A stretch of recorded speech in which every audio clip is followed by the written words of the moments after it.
All right, welcome.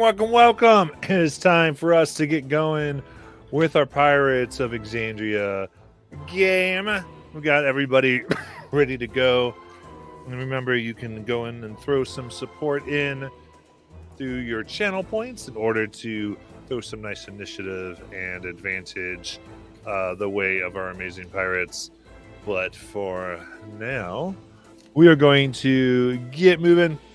So, last time, after making it through a temple, once they began to see connections with a former crewmate by the name of Pyro, our crew has gotten the item they came to that was theirs to bargain with in order to achieve the release or freedom of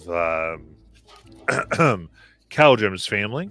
That's his two siblings, as well as some locations where a deal was meant to go down so they could attempt to potentially intercept the Viridian threat and them getting a hold of this very powerful artifact. So, our crew, having simply exited the temple thus far, having understood its basic function, it seems to be able to open up large portals between 2 points, large enough to fit entire armies through. Not something they really are excited for anyone to get their hands on. So, with that in mind, as we exit, we are going to get into their conversation as they are coming out of the temple and down towards the dock where the bear's ship eagerly awaits our pirates. So, with that, we can start. As the heat of this island rises from every inch, while the wind blows from the surrounding frigid Arctic areas of Exandria as far north as it is nearly possible to go on land. It's the odd sensation of coldness and warmth, helped out by your magical gear made by Caldrum's father. And now you look out from the volcano into which you went into the depths of, out upon the sloping obsidian and blackened shores, iced over by some magic from Bear's ship, keeping it free of elementals. What would you like to do?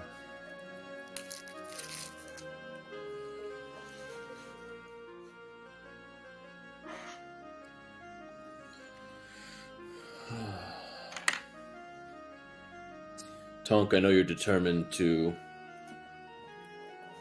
transport yourself to one of the other versions of this cube, but unless the handoff is at a place that we can reach in the time needed with the Wild Bloom, I think we're better off just leaving it for now and looking for it again when we have more resources available to us. Perhaps Bingles has something that can help us track the item, but that would require that we make sure she is safe.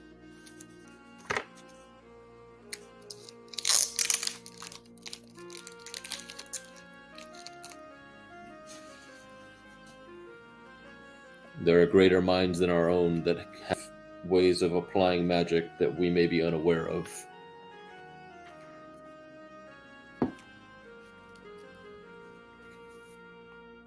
I'm just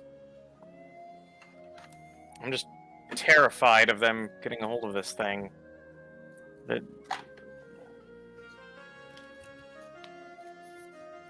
if we let them have it and we say, "Oh, we'll just find it again later," that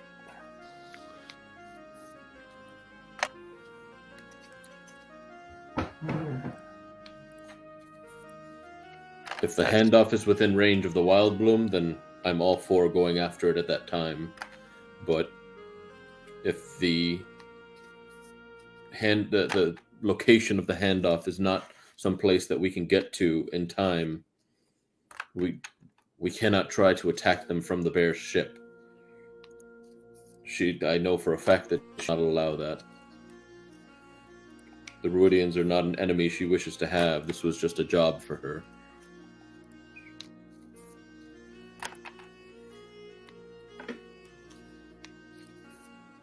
Just out of curiosity, do we have a good sense of where the Ruidians' island is? Like, I thought we decided it wasn't like terribly far from Darktoe.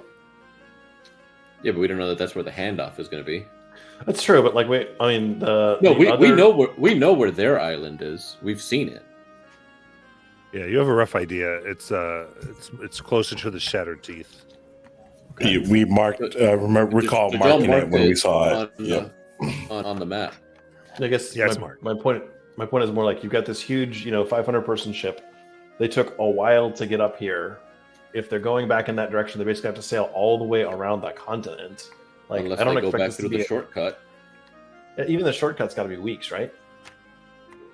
We don't know. Been amount of We time, know that yeah. we know that they've been out to sea for 3-4 months, but we don't know when they started this particular journey. So we don't know if it's 3-4 months to get to where this particular trip, or if they were out doing other stuff and came across the Ruidians and then took the job. That's fair. I'm just saying, like, on the order of things, I would expect this to be weeks or months away and not days away. But hey, what do I know?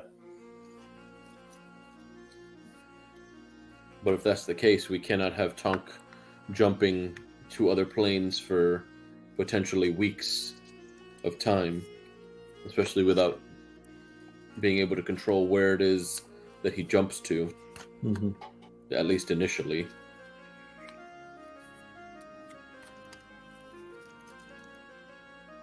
But that is all a conversation to be had with the bear.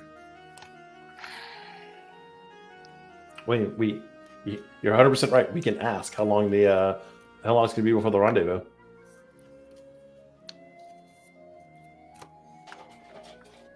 Simon, if you would, this thing's only getting down there under your head.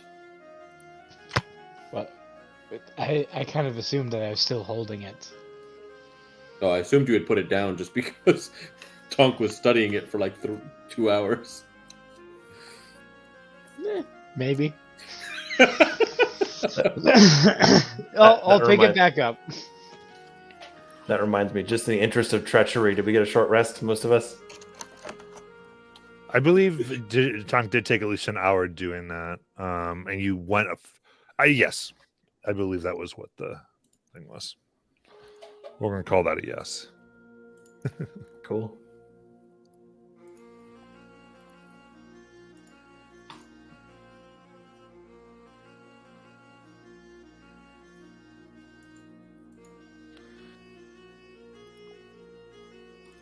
All right.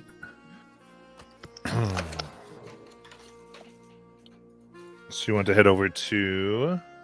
Yep, down to the ship. Oh, shit. Perfect.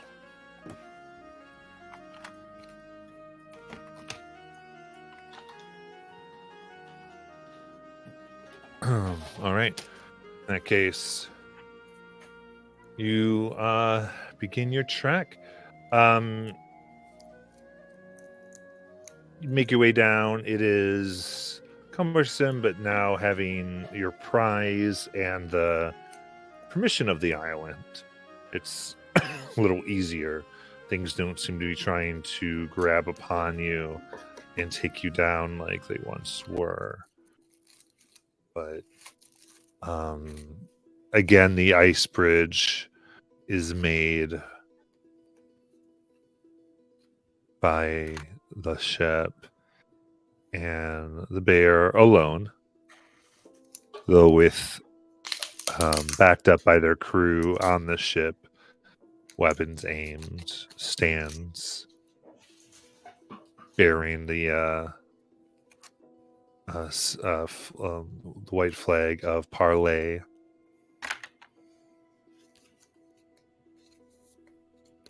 Stands within the middle of the bridge. I will take the lead and head up towards the bridge. Okay. And Should so we is all it just gonna follow, be or you should I and just- is it you and Simon or?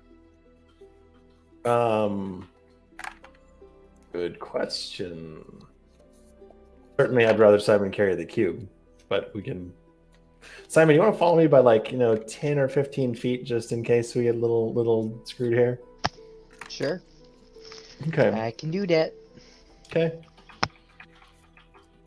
Sonic, you want to take a last look? Oh, I've spent a few hours looking at it. It's Right. I'm fine. We can try to separate you two without causing a ruckus. All right. With Simon behind, I will walk up to the bridge. Okay. Sounds good.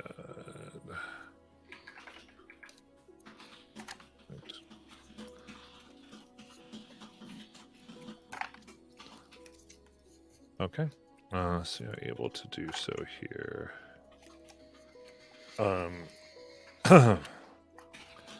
And there she stands with her beard and belt of dwarven kind.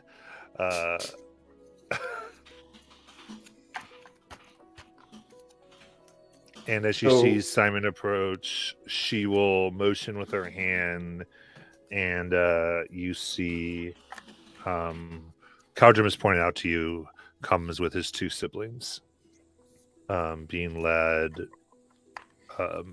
They walk in front of a gray-robed individual.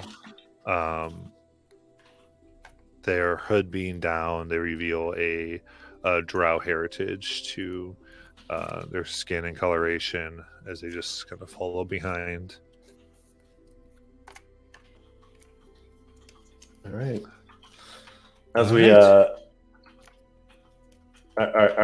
I got to ask the question out of pure curiosity. Exactly how many men were you expecting to lose on this one? Quite a few.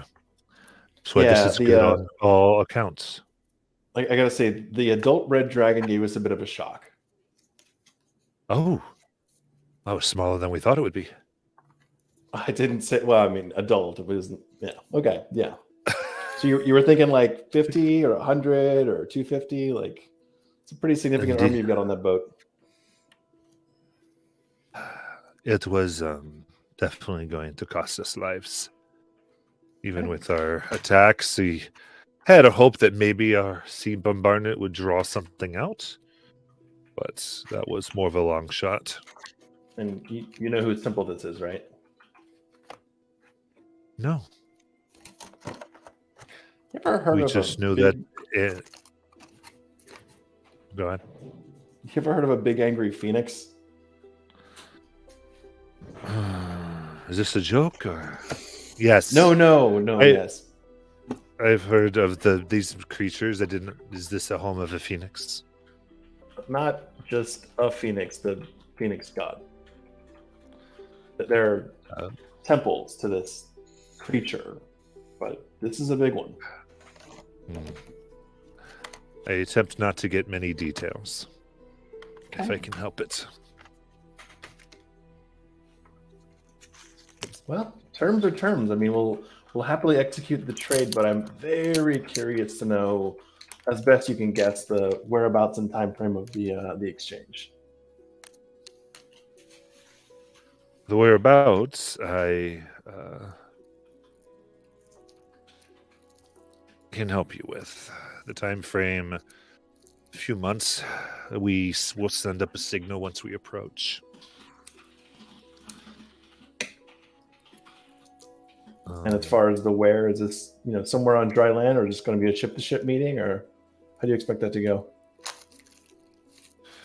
It is going to be upon the Lannis stronghold. The Lannis stronghold? Indeed. Is that on a map somewhere? I don't seem to remember that one. Indeed, I do. Fantastic. Let me just finish one more thing here.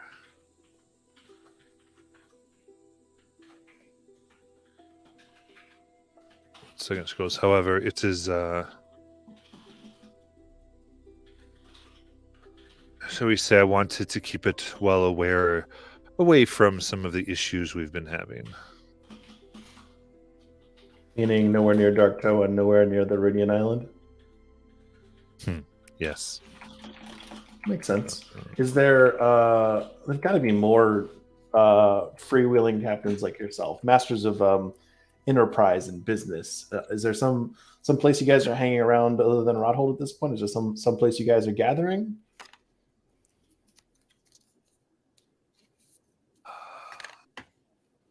Or is it just any ship for herself? I would say I have received, when I accepted this through the connections that the Plank King, the then Plank King, had,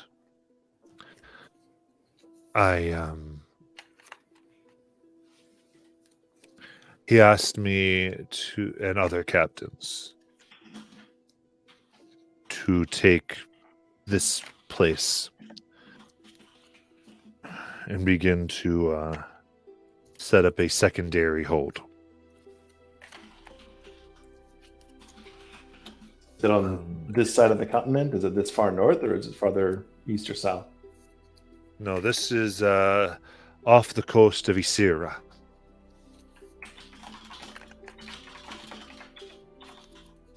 Okay. The west, specifically.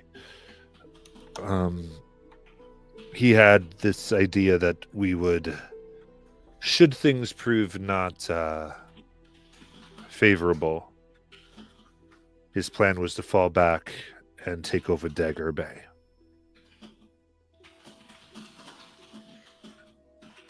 Okay. Now that Wyatt's not really in the picture anymore, or for that matter on the planet, is there any appetite for maybe forging old alliances again, or at least having the ability to trade with or join the Revelry if you all want to? The Revelry needs rebuilding, but we're already in the process. My biggest concern currently is to finish this job. Mm-hmm. And then should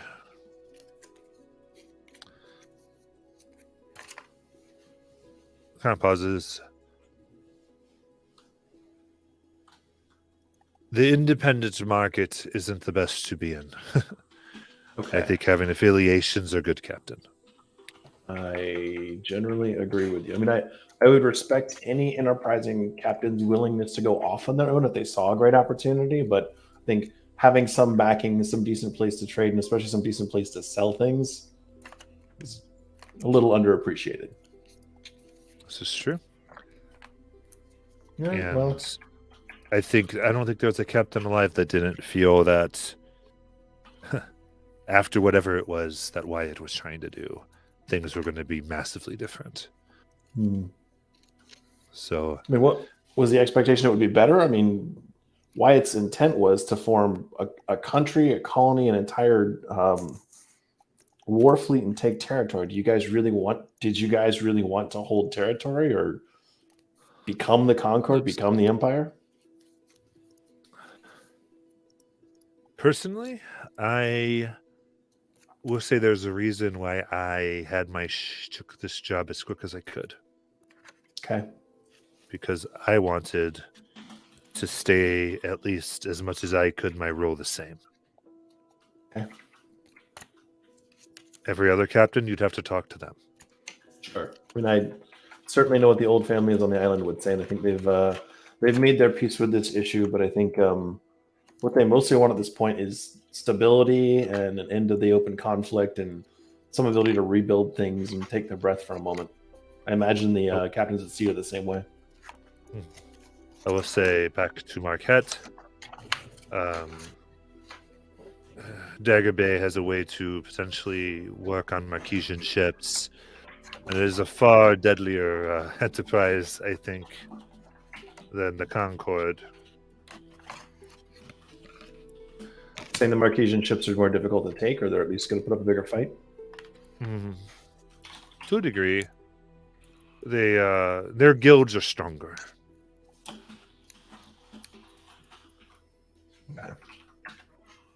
But I think our thing has always been trade. Maybe the occasional taking over of a ship, but at least my ship has been more requisitions. Requisitions, I find- acquisition sounds pretty similar to me. Yes. I wish to find something for people want and deliver it to them. Fair. But if you can trade something. So I guess, yes, if something is favorable, we may be a part of it. I think I speak for myself and others that we are in this life because we want our freedom and independence. The more of that is preserved, and the more protections we get while preserving it, the easier it is for us to say yes to such a thing. But none of us, well, I'd say very few of us at least, want to bend a knee to a government. Fair. More than fair. So, as far as the location and timing of the rendezvous, will you let us know when you know more? Do you have a pretty good sense of it now? What's your estimate?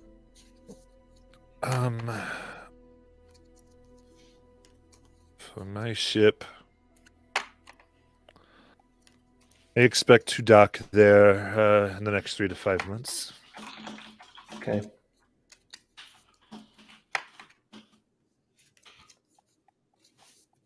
And the exchange will probably happen there. That is the plan. It is a more fortified area, and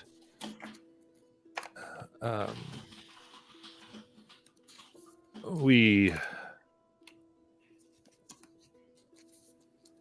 have Darktoe was, of course, somewhat occupied by the Rudian forces. Mm-hmm. Therefore, our defenses against them were limited to what we could openly amass. Not so much off of Dagger Bay. Feel a bit more confident there. Makes complete sense. Has anyone or have anyone's captains, I assume, staked a claim or otherwise started to create some form of alliance or government or hierarchy in Dagger Bay, or is it still more or less a free for all? Dagger Bay itself is more the tribes of Isrila. We are quite outside of it, on an outlying island.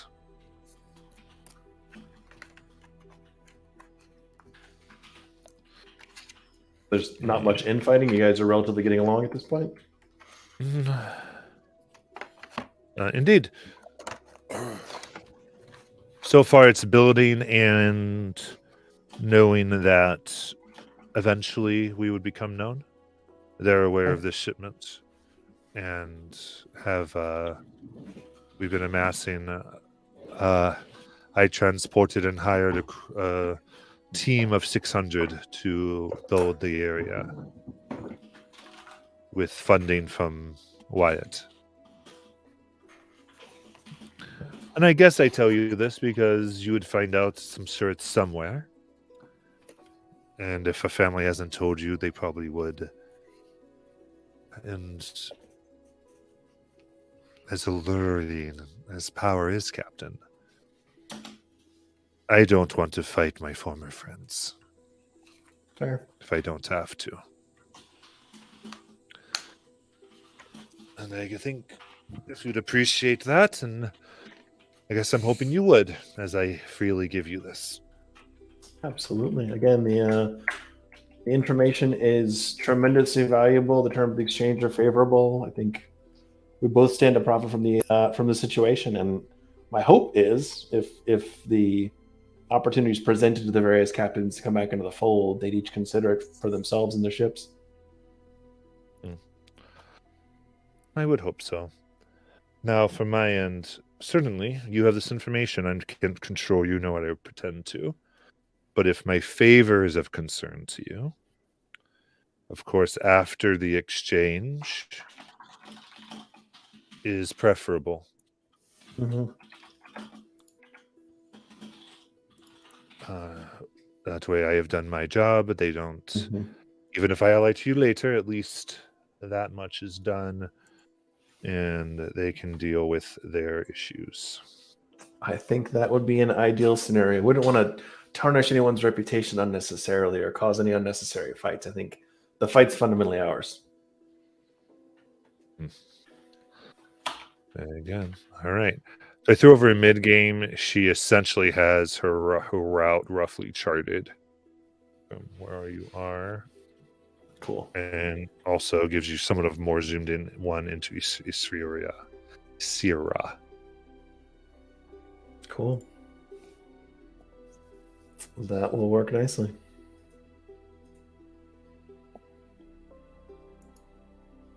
All right. In that case, the robed figure sends forth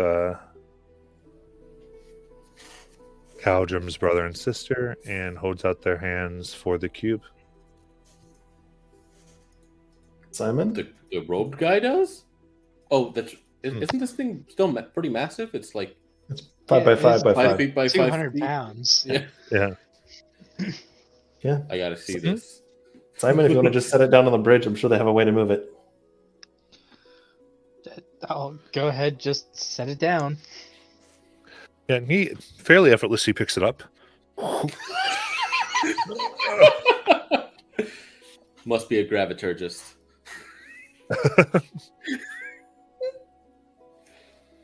I want to have what he's eating.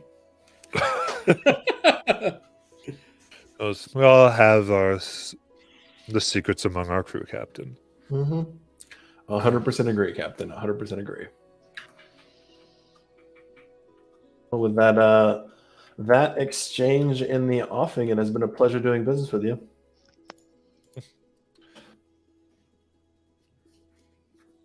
And yes, good. And hopefully, sometime soon, things will be good. I That's right. hope so as well. She goes back, starts yelling, "Pick up anchor! Let's get moving!" Probably want to get off this bridge before the boat pulls away. Simon, let's get hopping. Okay. Yeah. All right, Caldrum, I believe these are yours. I hug my siblings. Hopefully they're open to a hug. They are. They give you a hug back, and they're just like, "Oh my gosh, that was it was interesting. It was quite interesting, brother." To trust those former captains and just contact the people I actually need to get in touch with. This is a lesson I will be loath to forget. What's interesting, she didn't even bring it up until you all approached. Nothing changed. I think The threats she made, I think, were just to make me aware that it was a possibility. She's a businesswoman before anything else. She had no qualms against either of you or us. Just hired for a job and found she had something lucrative on board. she got me. She has a sense of honor, as it is. But As the old saying goes, we are honor glad to among be thieves. off. Yes, certainly glad to be off. Especially now that if we hear that Darktoe's more of a home. It's something we're definitely working towards. Though, if the ship life is something you both wish to pursue, I'm sure something on a allied ship could be arranged. Should you choose to potentially join us on the Wild Bloom. Yeah. rumors were had of you and the Iridians. When we found out that we were helping them, we weren't happy, but we were already at sea, and none of us wanted to go swimming. Understandably.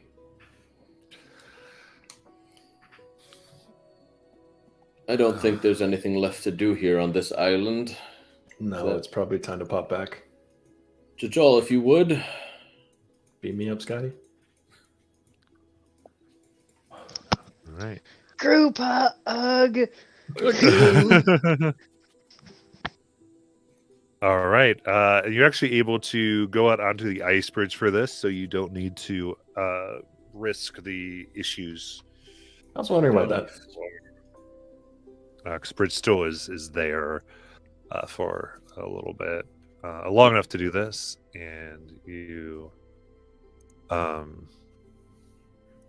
pull yourselves, and soon. To the Wild Bloom, Jajal, specifically. Wide booms, we want to go? Perfect. Just because it's the place he knows best, and I know for sure he has a flower from there. Yeah, I know. Yeah. I wasn't going to screw you. No, I know, but he might have said, "Oh yeah, let's go to the roost." So I could just What? see. What? No I yawning just portal even- with demons? Come on. Good. Yeah. And again, you feel the salty air. And it's only been a day or two since you've left. Things don't seem to have changed from what you can tell. The As roost you isn't on arrive, fire. your There's no dogs- obvious rioting going on. Yeah, no, nothing like that. Other than you do see that there's been a few more ships that have arrived on the Concord side. That's not That great. makes sense.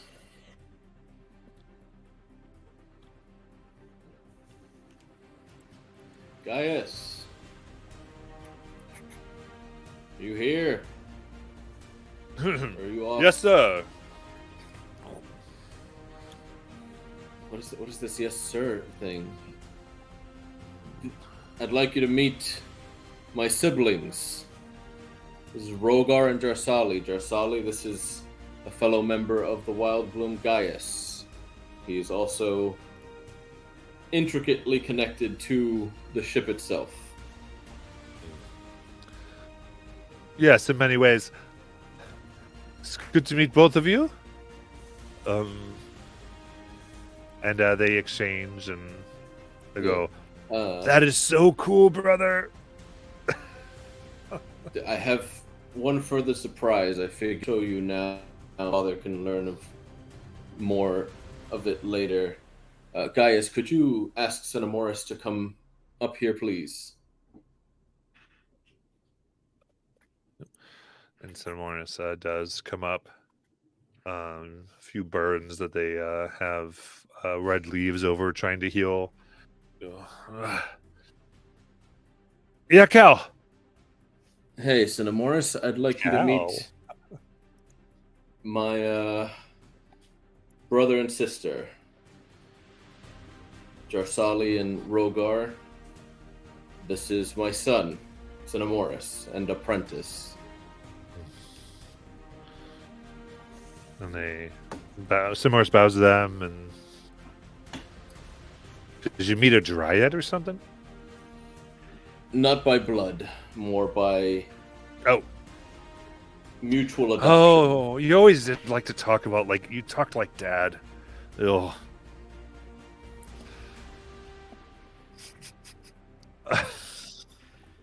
Cinemoris, you do not need to call them aunt or uncle. You can call them by their names, unless you so choose to make that distinction. Should they prove It looks like it. It looks like it that would they make them act the part. uncomfortable. I'm totally calling them aunt or uncle. Like, I mean, you'd be talking to yourself, so you can do whatever you want, really. Captain, I don't know if you have need of returning to the roost now, but I'd certainly like to have a meal here on the ship before we get about our duties. Yeah, my only remaining question was, shall I send for Han to come join you?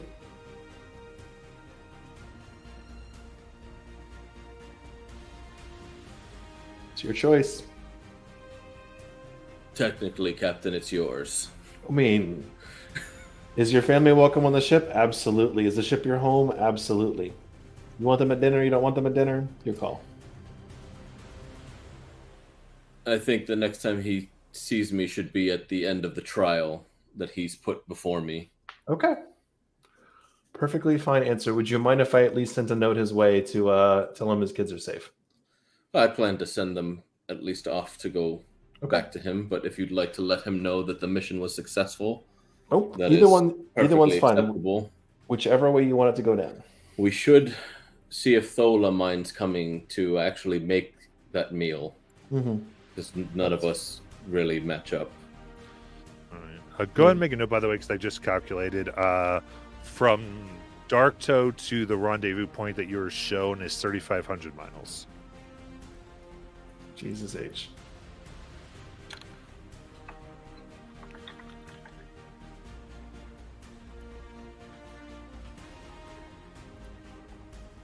I mean, the decision on the meal is all yours. I should go up to the roost and check in and make sure I'm not really in the doghouse, just like kind of in the doghouse this time, you know, like you do. I can certainly send Thola your way. Are you not going to join us? I can. I just need to check in real quick. Depends on how long it takes Thola to put together a meal. Very well. I will go chase down Thola then. You guys get comfortable. I just realized Tonk, me, and Royden didn't get the information that you had on the bridge, so we're still just sitting here like... Yeah. We can talk it over. No problem. I would probably go about showing Jarsali and Royden the ship. Or not Royden, Rogar. Yeah. My shop, my room, all that jazz.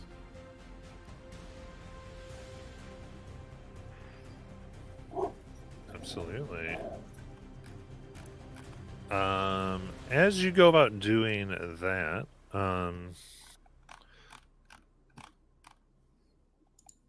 here talk about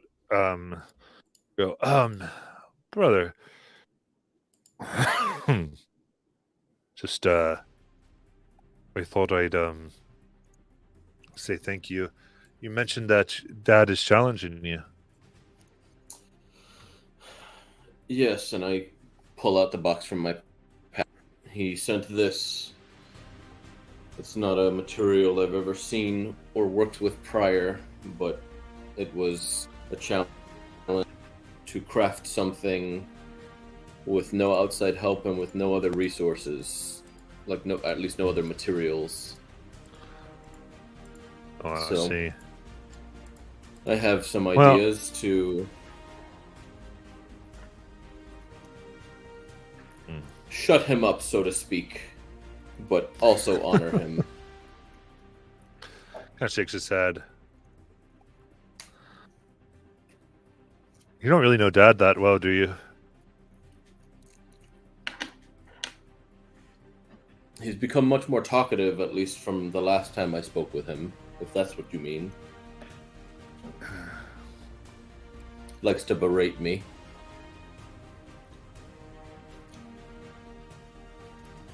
Well, in that case, never mind. Anyway, you have a great ship. Thola will make you the best food I'm sure you've had, at least in the last year.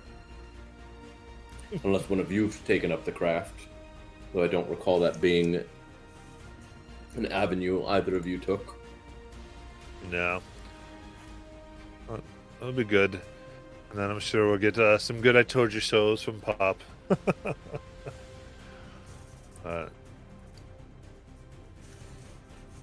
No, just catch up with them. Like, ask them about what little time they did spend on the sea and what it was like working under the bear. While Thola comes and Mal returns. Absolutely.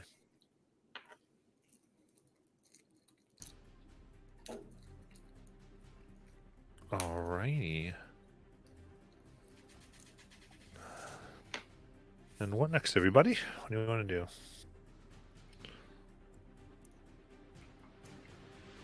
Caldrum, just out of curiosity, I'm not pushing, but like, what is your plan for this competition? Do you have initial thoughts? Do you know what you're gonna do with this thing? I have some initial ideas. I have to see how well the metal stretches. I garnered some understanding of it initially in that day of preparation we had waiting for Jajal to rest up. Beyond that, I need to work with it more, but I do have a blooming seed, so to speak, of what I want to do.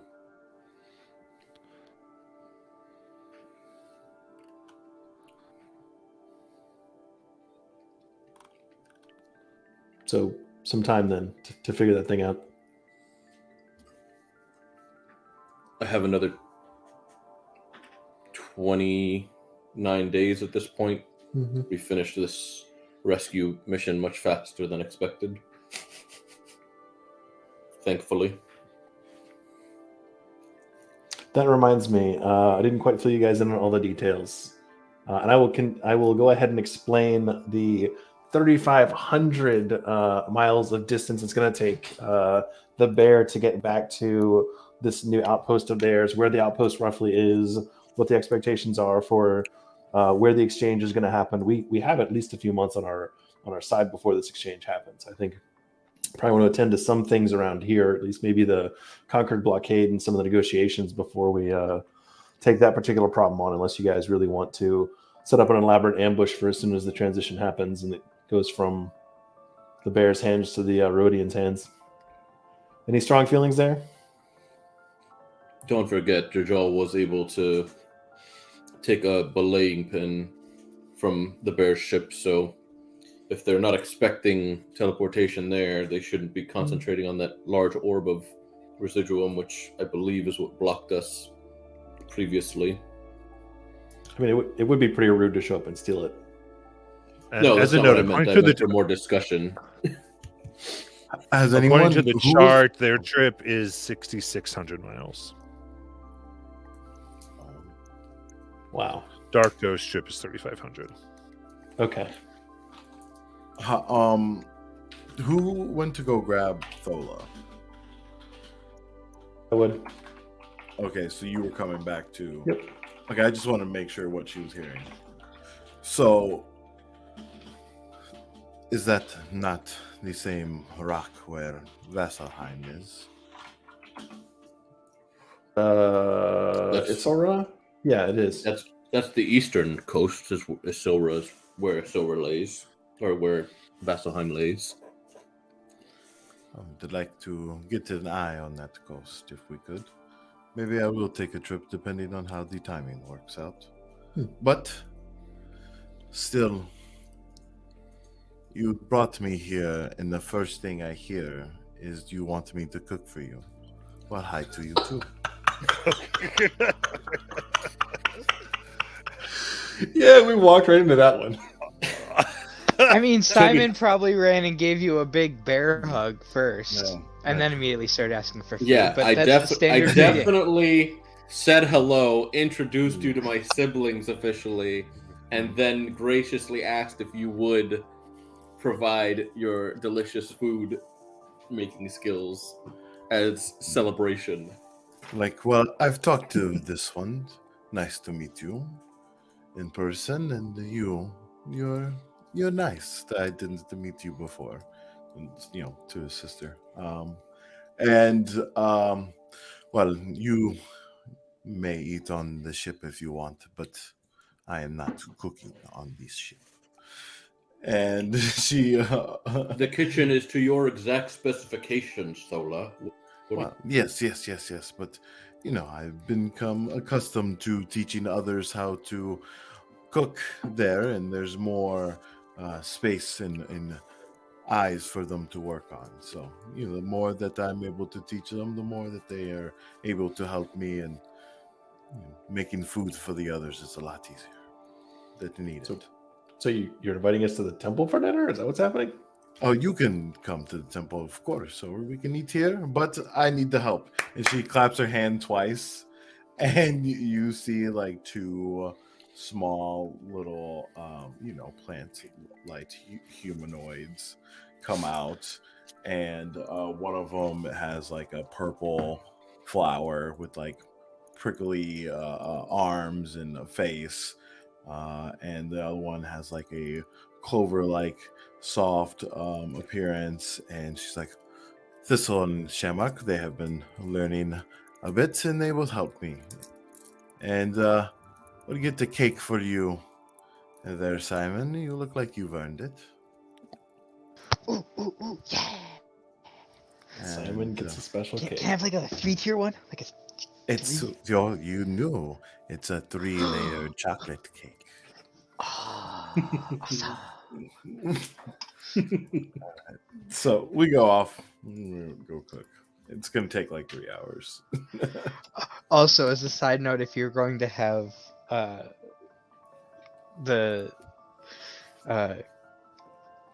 the seedlings, you should have gone with sage and basil. Fair enough. I was gonna think about getting like more, the cooking. I was like, oh, that's like Well, sage and basil are like, well, basil pronounced basil is an Yeah, actual name, and same with sage. That's an actual Oh, person's they're name. actual in there. Dang. Yeah, they're actual names, and they also happen to be spices or herbs. Yep. Herbs. Yep. I missed it. But so we'll go make this cake, and I guess. Oh, actually, I gotta make 2 cakes. One for Simon by themselves, of course, and then for everyone else. All right, and then meatballs. That's what we're having. Big old meatballs, and let's see here. The cake is going to be the best cake you've probably had in a very long time, and it's just heavy, decadent, and it's going to give you a +5 to charisma checks. So, well, actually, sorry, I'm sorry. I have a +5 charisma check against anyone who has eaten this cake. That's how good it is. That's what it says here. So I read it wrong. And then That's great. and then for the meatballs, you get +3 bonus for Constitution saving throws for 1 hour. So the cake was also really, really good. Or the meatballs, I'm sorry, were also really, really good. You feel like a combination of some beef and pork, spiced really well. And you're like wondering, like, oh, like is that Worcestershire sauce? Like little different things in there, and Some parsley, Fusaka spice. yeah, a little bit of spiciness. You're like, oh, a little fusaka in there. Yeah, so and that's that's what's on the menu with, of course, like some salad and things like that, and water and coconut milk.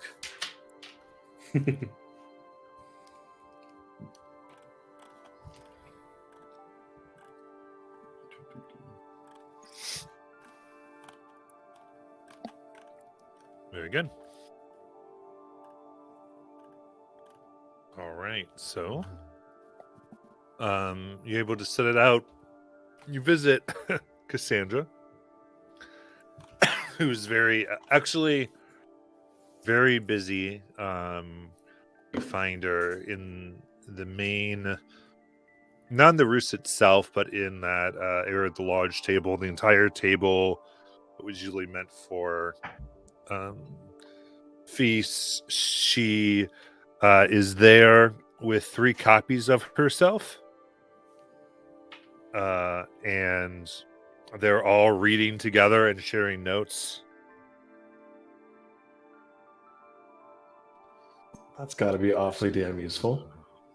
Oh, you don't know that this is useful already? You haven't? No. Well, there was that one time, but I never thought mind. I thought I heard.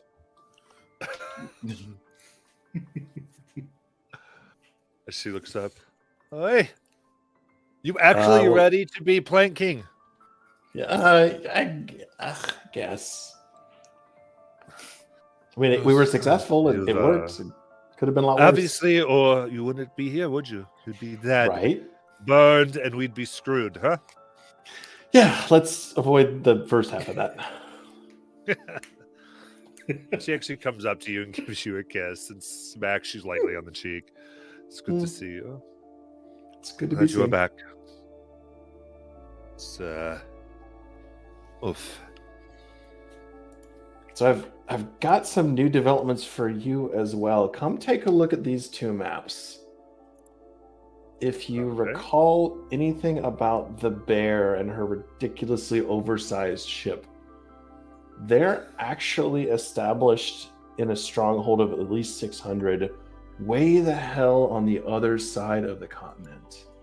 So here's roughly the kind of course she's planning on taking. It's going to be a couple of months before she gets back there, but there's an artifact they're going to be selling to the Ruidians in a couple of months, and they're going to do it at this new stronghold. It sounds like PK intentionally sent off some of the families and certainly some resources to go establish this Lannis stronghold place on the assumption that Darktoe could fall, or that they would need additional holdout spots to continue this fight, no matter how it went. So check out these maps and see what you think of these directions. It seems like, I mean, on the one hand, a very clever backup strategy in case they got burned, which Wyatt certainly did, but like that seems an awfully damn long way to send a chunk of your ships and resources and try to like establish a second colony.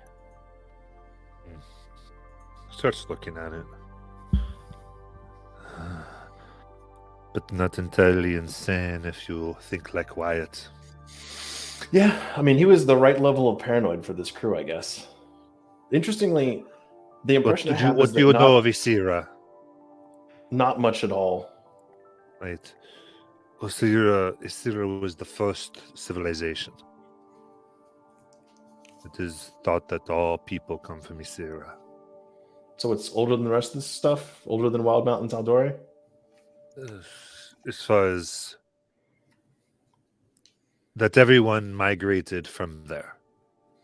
Okay.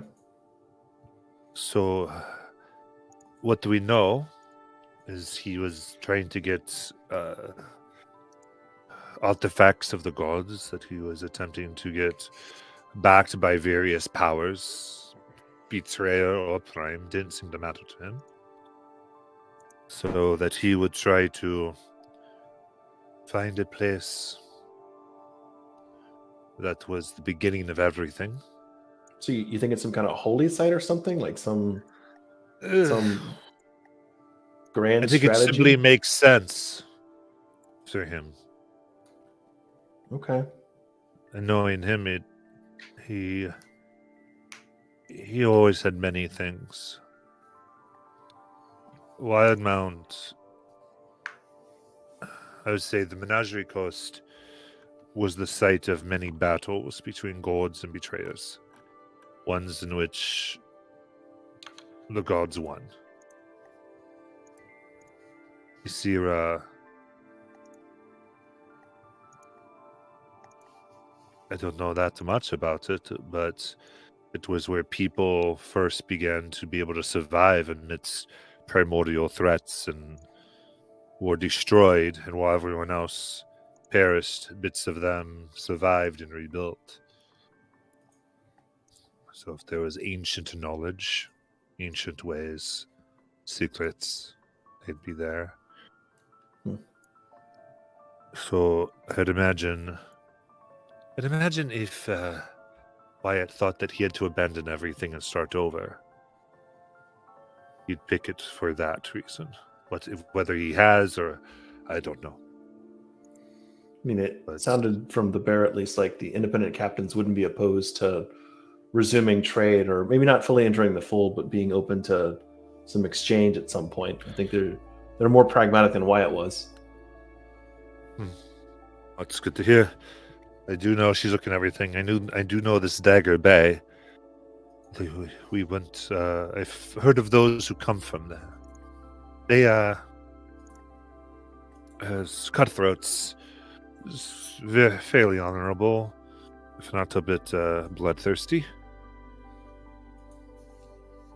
The tribes, I've met a few.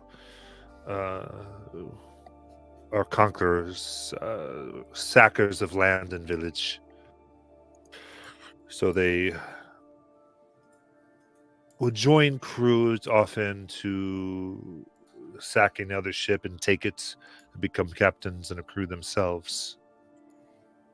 So often that would be their payment. But I was only on a ship with one of them, really. Until they took a ship that we conquered and they left with it.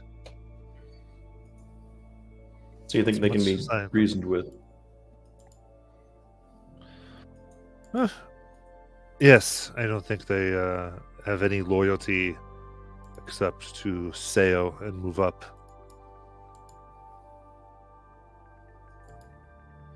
She also mentioned that the Marquesian ships were trickier, or at least more difficult than the Concorde. Not met a Concorde ship on the open seas, anyway. But good to know. Do you think we should send some kind of emissary, or like try to talk to them at some point? Like, extend the proverbial olive branch maybe and say like, hey, we're not your enemy if you guys want to try to bring things back together at some point? You might want to talk to your council with this, or at least your crew. Mm-hmm. I would say we are receiving messages from the outliers. They want assurances that we are secure. This blockade is not good for our image, you could say, or our power. The Wild Bloom is feared, but not Dark Toe right now. The Wild Bloom is expected, or respected, but not Dark Toe.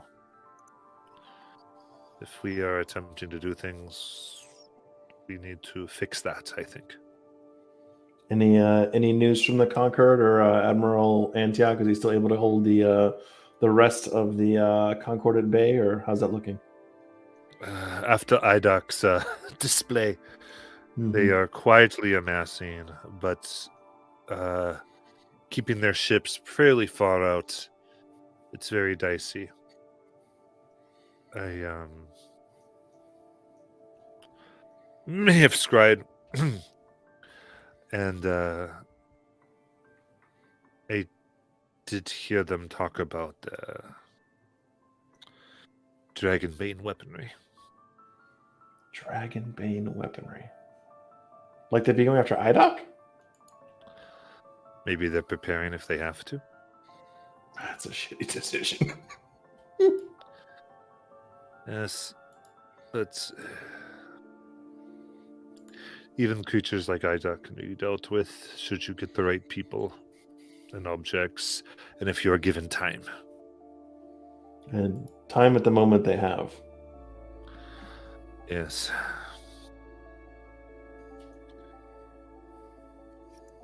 I don't know what access they have, but if they have access to the mage schools of the Empire, there are certainly individuals powerful enough to create something quite nasty. And if the Marquesians are involved, they have mage schools of themselves and other secrets. So I wouldn't... Adak is powerful, and it's good we have him. But we need to be careful.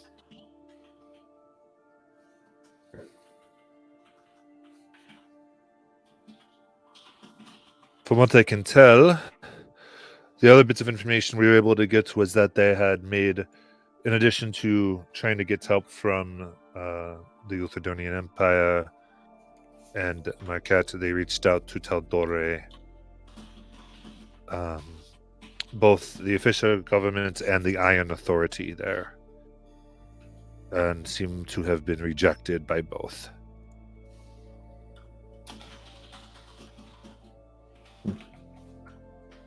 Is there a reason why? Are they just not trying to get involved?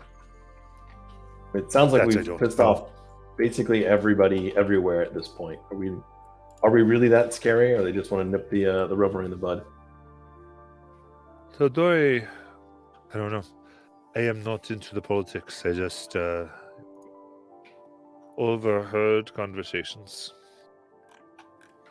Okay.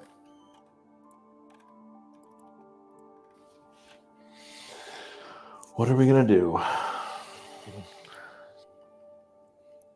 Well, you're king. For now. I would say something. I would get your plans together, and we need to move forward. Mhm. I assume Cal's siblings are safe. It's done. Glad. It was one of the best things I think you could have done, but also stupid. So, Oh, totally agree. But we did get a slight advantage out of the deal. Han is willing to do us some favors now. He did mention some extra weapons or armor or even capabilities that may be useful for us. No, that's good. Show her the clothes. You like my new digs? Mm. This is one of his. Well, aren't you fancy? I mean, they're fireproof. That's the impressive part. They're like really fireproof, like extra Really? fireproof. So we should. Just, like... just kidding. Kind of like having eyebrows. At any rate, yeah. So if you want to have your major dinner, you definitely can do that. What's if it's like Alexander asks, is this in the war room or is this here? The dinner? I thought Thola wanted to do it at Is the at the temple? temple. I don't recall exactly what Thola's demands were. Okay. No, I so said then she said basically you could eat it there or the temple, but she's gonna cook Right. at the temple. it was meant to be at the Yeah. temple. Cassandra will simply ask if you need anything, if as far as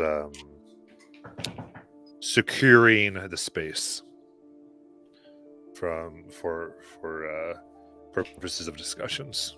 That's probably a good idea. Zola, does your temple allow like people to listen in and whatnot? And it's really Cassandra would ask Thola, would just see what Thola Yeah. needs. Yeah. So she'd be right to like, Thola, what do you need anything, or is you good? Yeah, in the temple we should be good. For sure. I'm looking to look at it again here. Got multiple sheets here up. Where'd you go?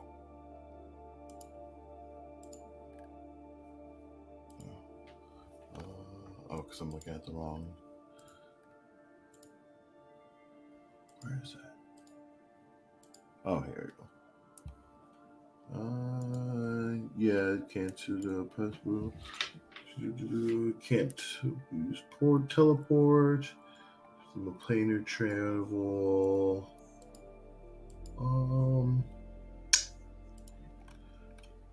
It's just really about planar traveling inside of it. Nothing about really preventing us like a scrying spell.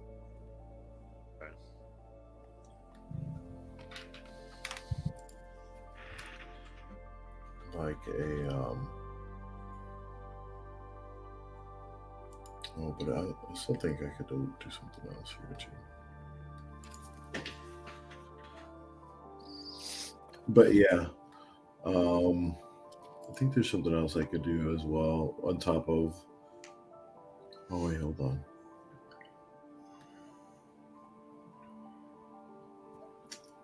Let's see.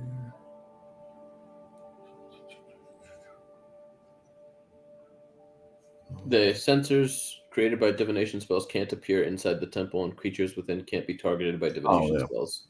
There you go. Okay. So you found it. Thank you.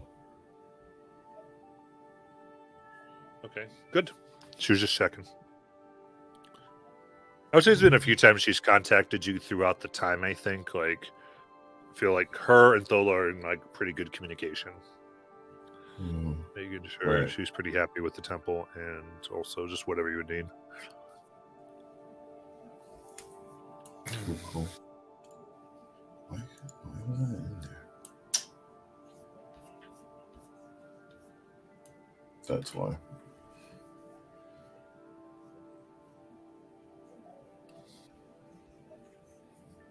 Okay. Sorry, I was just looking at it. All right. So we all, I guess, have dinner, and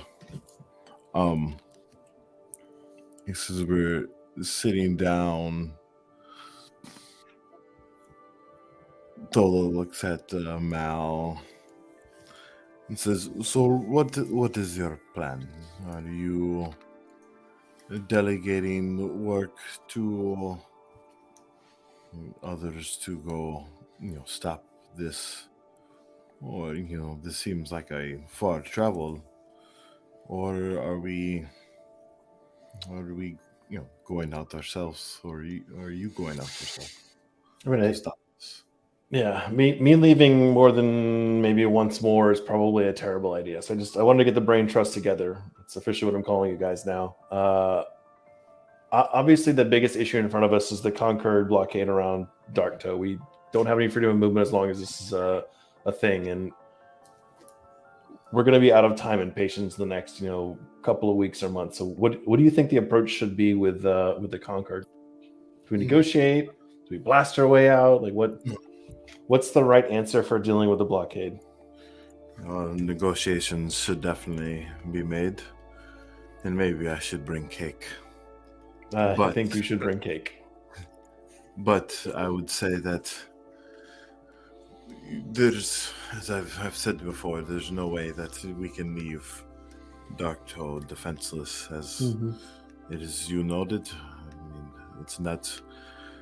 It was feared before, sure, but now it's respected less, and we need to at least be able to hold our ground. Of course, sure. If they want to have some of the weapons, whatever, but we need to be able to keep some and keep the schematics for ourselves.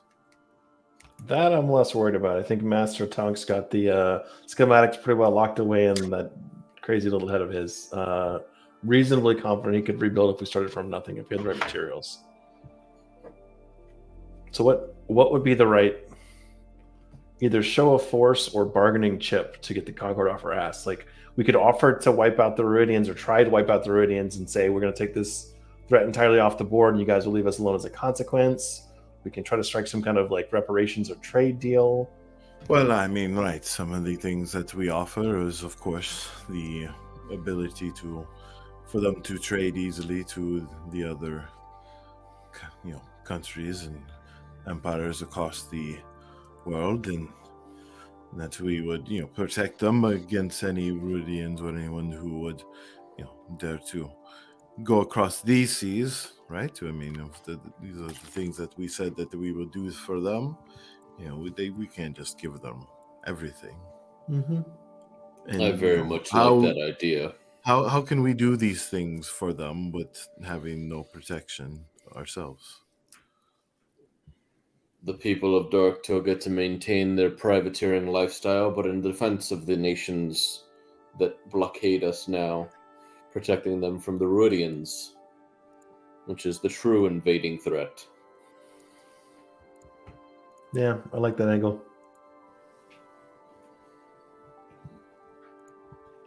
Can we convince them? You think they'll buy it? I think they would. They must.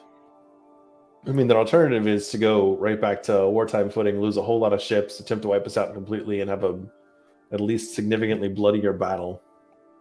I think in all the benefit to them definitely is in their favor. I mean, we're going to be doing a lot of work, but hopefully this work will also enable us to make friends along the way and other business, whether it's under the table or not. Usually both. Talk, you've been awful quiet. What do you think? Do you think we have a chance of convincing the Concord?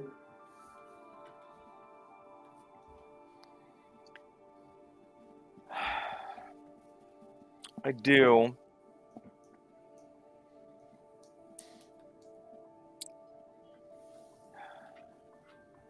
I mean, logically, everything we've said so far makes sense, but I'm not sure.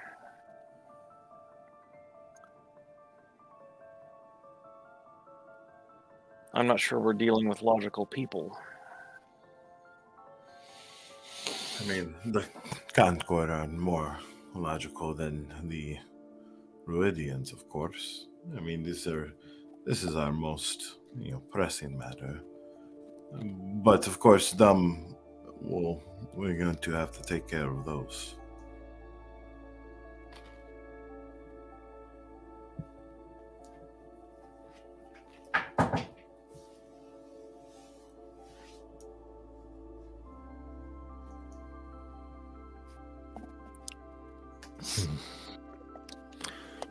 I have a plan that might help.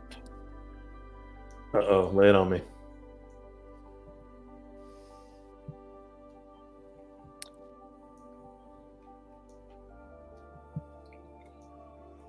The logic that you've put on, the cost of what it would take to continue this fight, the amount of time that they are spending, it is as if they do not have any other worries. What if I gave them another worry? You mean like another eye doc? No. Currently, in this endeavor, the Concord is being backed by the Empire. Mm-hmm. If something were to happen that destabilized some of the area around the Empire,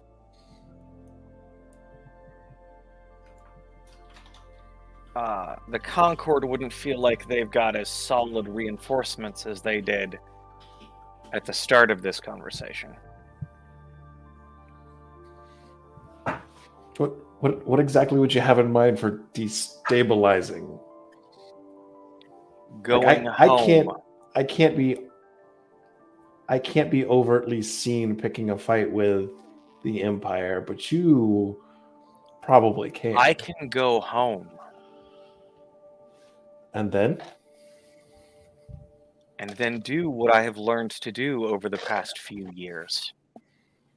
So you would just go start a guerrilla warfare fight from the thicket towards the Empire just to open up a new front and put them on their back foot? Wouldn't be the only reason to do it. The other reason to do it is that it needs doing. Yeah, Jackson's escapades with Azrael, and I pull out the thing and the Deadlands that he holds back.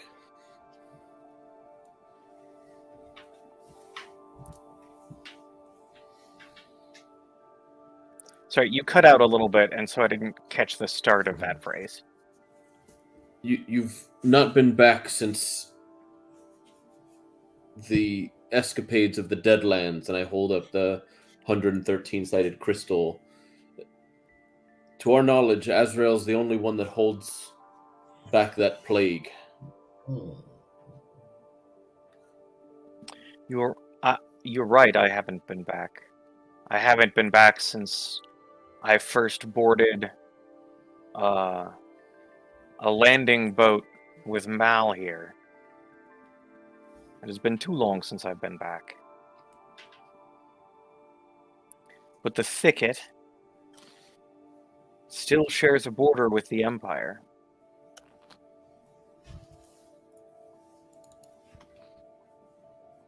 Just paint it up for me in the back of the napkin. You go back to the thicket and you try to raise a small army, and then what? We remove every trace of the Empire from the thicket, concretely establish some sort of border, and, if I'm feeling spicy, try and destabilize their council. So it's Tonk the freedom fighter, Tonk the revolutionary, Tonk of the smoldering anger towards everything Dwendalian? Like, how do you want the history books to look upon you? Tonk, the warden of the thicket.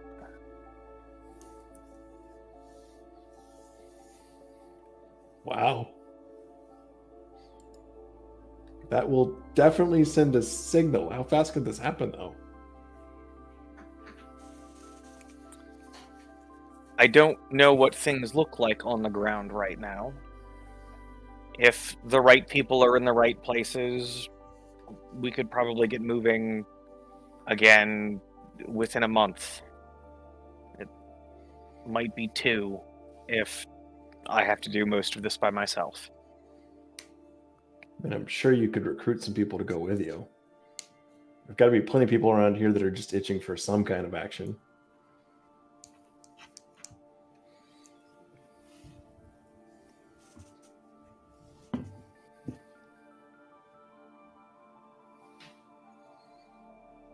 If that's where your heart's at, that sounds impressive. It is. Well, now that my fireworks display, as it were, aside from that, this I think is the best thing I can do to help the negotiations.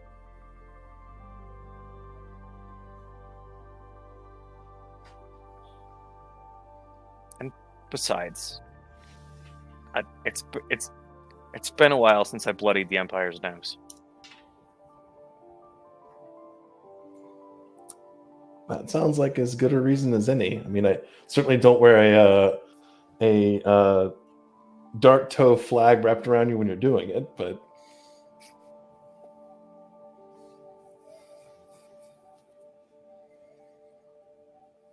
are there such things as land pirates?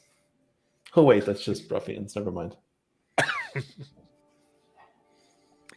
The word you're looking for is guerrilla. Mm-hmm.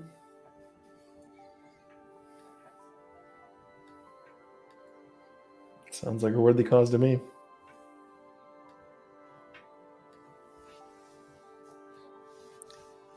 I will start getting my things in order. I'll probably be leaving after dinner, of course, sundown or so. If you need anything else, let me know before then. If we need to contact you and ask you to come back to help with some of these little issues like the negotiations, you're still game? Oh yeah. Phil will be able to get a hold of me wherever I'm at. Cool.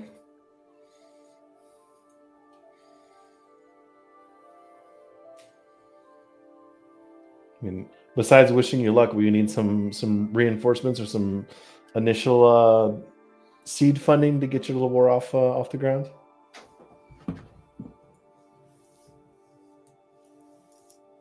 I might need to take some of my money out of the coffers. There's a ledger and a large pile of coin in the bottom of the boat. How much do I have according to the ledger? 2 seconds. It's at least 20,000 gold. Cool. I'll bring 5 grand.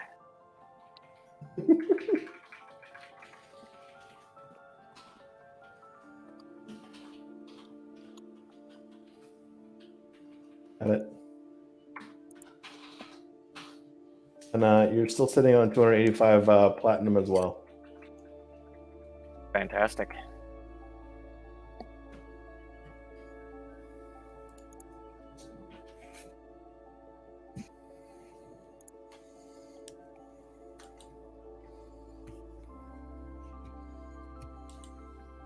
So let's see. You've got a war to start. I've got some negotiations to prepare for.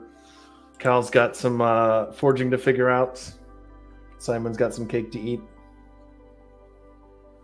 Billa's got a temple to build up. Jajal's around here somewhere. He's supposed to be building me a small spy network somewhere. It's supposed to be everywhere. That's how it works. Oh, okay. That makes more sense now.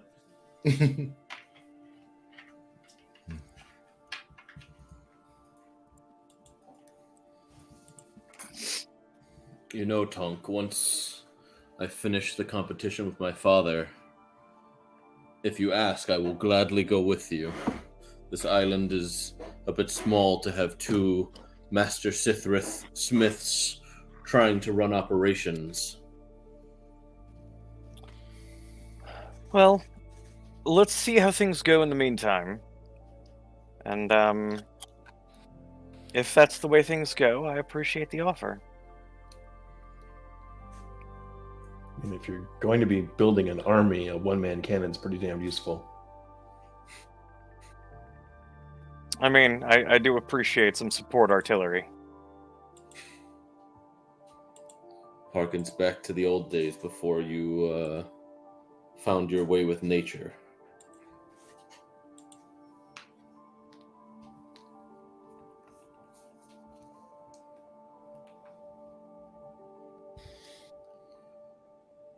I see no reason to compete alongside my father for arming Darktoe. And if it's going to help the island overall, I'm happy to help you with your home.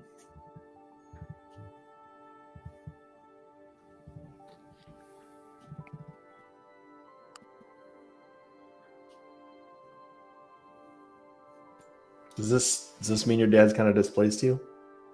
I mean, you were the smith of the island for some time. I was a smith of the island. Well, you were the cannoneer, the builder of things that go boom. And if you recall what I've told you, my father armed the majority of Port Zune, so I promise you his ability to produce on that scale is much more efficient than my own.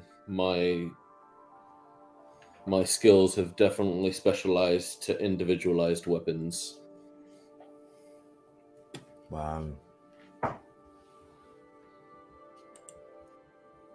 So this is going to be such a challenge. Are you ready for it? Or no? To compete with my father, I'm as ready as I can be. I can study the material a bit more, but seeing as it's foreign to me outside of the few tests I did, I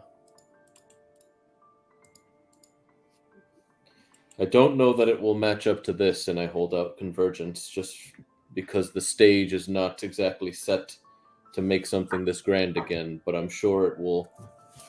I should be able to at least have it match my normal works.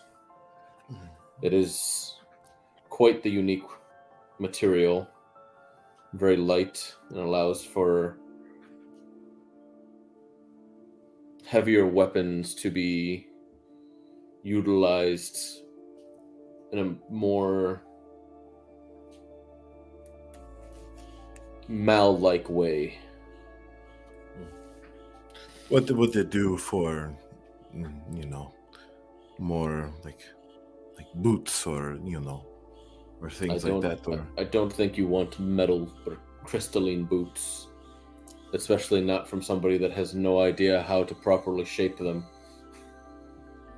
Fair enough. That is far outside my wheelhouse. Greaves are one thing. Trying to make something comfortable to walk in and fight in, not something likely I can produce outside of stuffing a bunch of leathers in the bottom of it.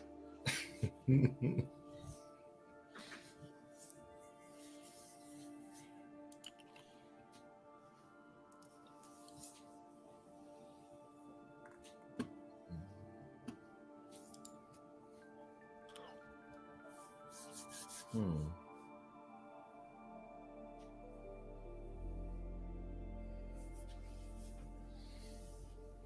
All right. Utanka's thinking of going up there. What's Simon thinking? I think Simon needs to chime in here. I mean, I'm assuming this whole conversation has been taking place at dinner, and so Yeah. he's been very occupied with. He's like, I got my own 3-tier cake, baby. Yeah, no, that was the first thing gone. He's now working on basically an entire side of beef, probably. He ate through the meatballs and is now like eating all everything Yeah. else. Like the leftovers from like the Yep, pretty much. He's he's even eating down, the like salads and stuff like that. He's making sure this table is clear of food. Everybody's getting a clean plate award after this. Everyone's in the clean plate club. Where does he put it all? He's 5 foot nothing and maybe 100 pounds soaking wet, and yet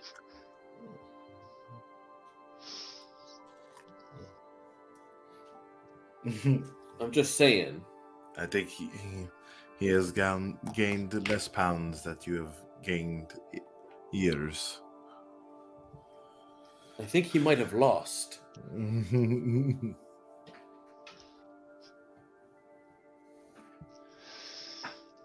Yeah. Simon's not fat because he chooses not to be. Skinny's a state of mind for Simon. Yep. Right. Yep. He basically he's just choosing not to. He just chooses to reshape himself into the skinny boy every morning when he wakes up subconsciously. Does he ever get a food baby belly? I'm sure. Yeah. Like probably right now he's definitely got one going on, but he's gonna fall asleep and then he's gonna wake up and it'll be back to normal.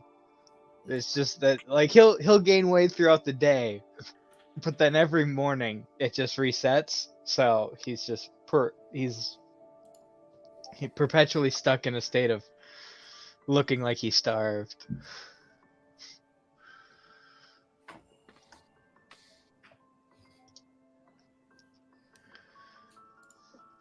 Yep, pretty much. Yeah. But I guess there's many things that need to be done.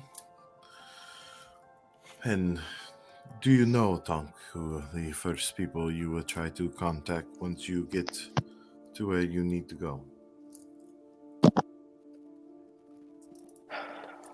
I know who I would go to. I certainly don't know if they're the right people anymore, let alone still alive, given everything. But I'll be able to find the right people. Oh, very well.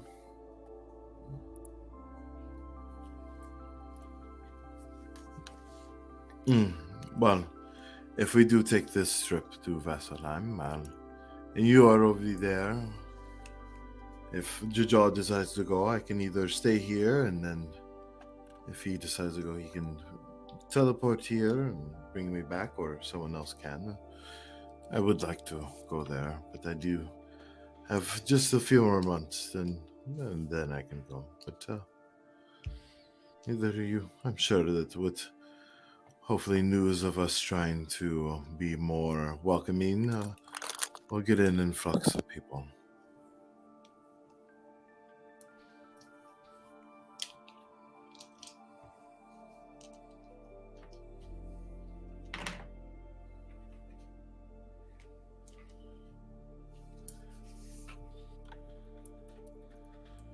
Okay.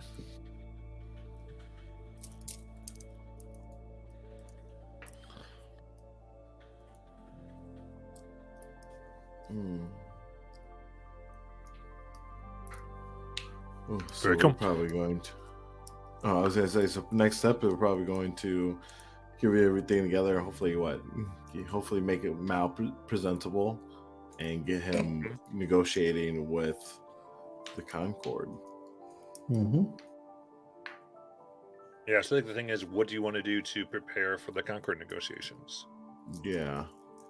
So, is there I think anyone? even Tonk, you might be able to create something over in the Velvet Thicket, but it's not like the Velvet Thicket is under siege by the Empire. Right. They so like generally speaking, the Empire leaves it alone.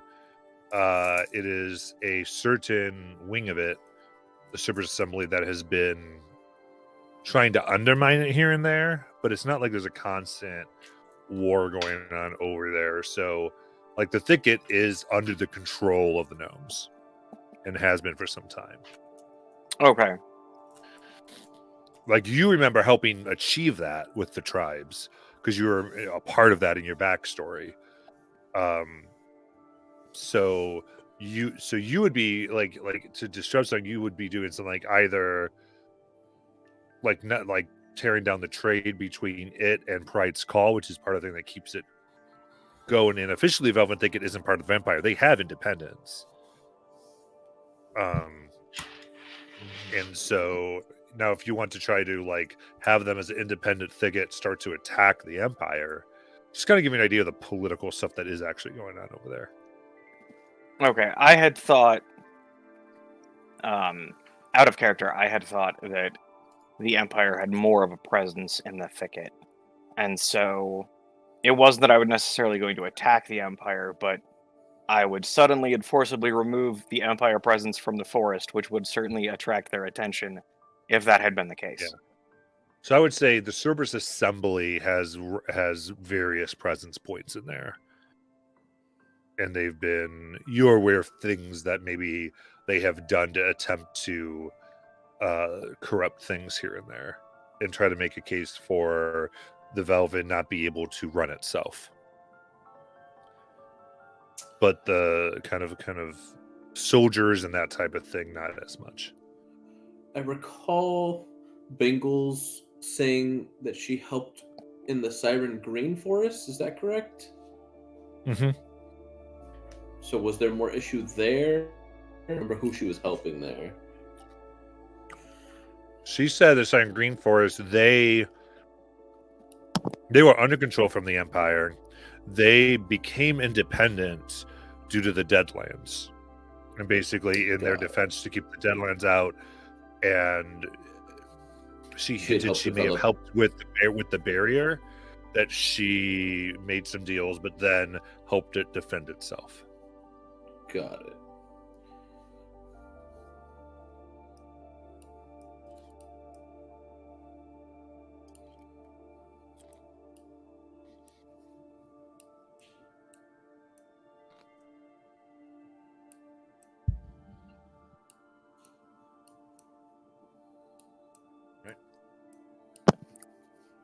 Yeah, in that case, I'm not sure that's what Tonk would do. I had thought that there was a more obvious militaristic situation there.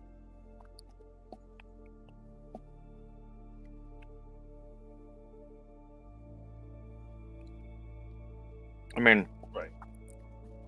Fuck the Cerberus Assembly, but all right, I'm not going to be able to do as much of a distraction as I had hoped there.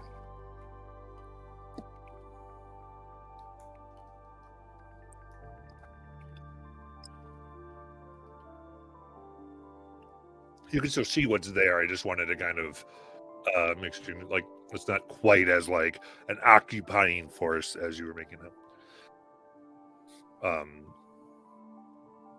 Yeah, I had imagined at a minimum it was like official Empire checkpoints throughout the thicket, and like, while there's not actively fighting, there's still, a presence. But if it's not that, then yeah.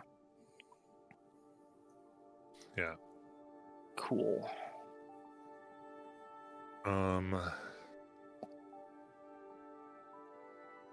Cassandra's here. So what she will say is, there is another matter. Have you not been aware of King Dwendo's speech of Harvest Rice? Who King Dwindle's speech? No, I haven't. But I have taken liberty now to have at least some informants within Rexentrum. Cool.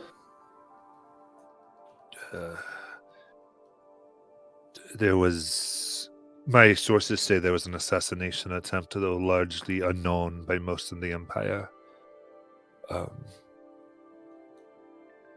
And for his speech, it was quite, shall we say, disturbing. He has begun a rounding up of those with a Fey heritage, questioning them, declaring them an enemy to the state, a potential enemy. His words were quite interesting. And he broadcasted this to the various places. He talked of forces, namely the Deadlands, coming, but that he was upgrading military presence all throughout the Empire to focus on this threat. I would say, if anything taught me would be under Wyatt, I imagine he is doing a type of martial law throughout the lands, and talked more of a invasion of Jorhas than he ever has. But the Empire's always been a threat, but it's his way is seeming to get everyone on board in a way that might be a bit more terrifying than before, depending on what he means to do. Also, he mentioned, and I've confirmed this, that there was an attack upon Singorn and Taldore that from, it seems, the plane called the Shadowfell. Now, this does not matter to us too much, other than these are the tensions that exist in the Empire currently, and he is using them to be quite forward. And I would say, if he is involved in any way with what is happening here, we aren't, by the nature of what we are, I'm sure we have Fey presence among us. If I'm not mistaken, Simon is very much considered to be from that world.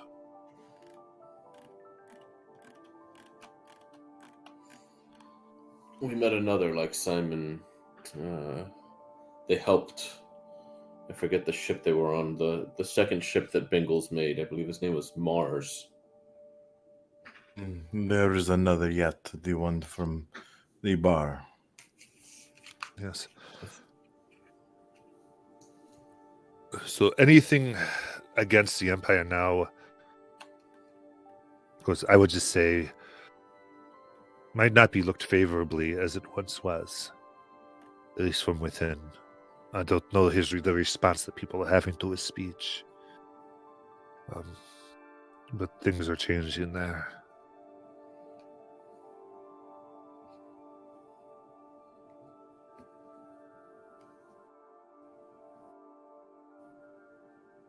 I mean, that does create opportunity if someone just wanted to be throwing wrenches in the works. Indeed. But maybe more of a shadow wrench.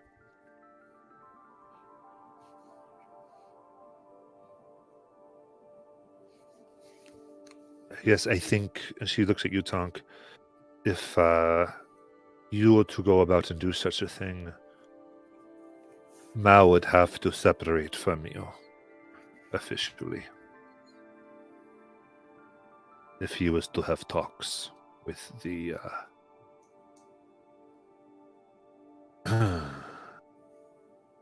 this brigade that has formed around us. That is fair. I certainly don't want to endanger your talks.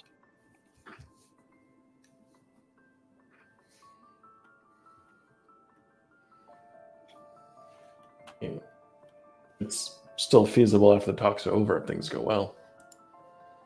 We could just disavow knowing this Tonk guy at all if that's what you're really interested in.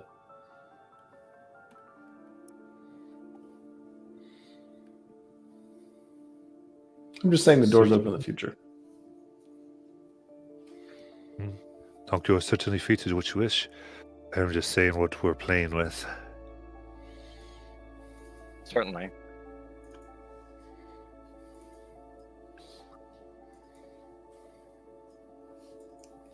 All right. Well, I think probably the next thing we want to figure out are these talks. Is that about where I think we are as far as the negotiations and what everybody wants to do with that? So we're come back from our break, having broken from dinner and kind of just getting into that prep, how we want to do that, and deal with some of the things. And I would say there's like different things. If you want to come up with some plans to do whatever, you could certainly do that.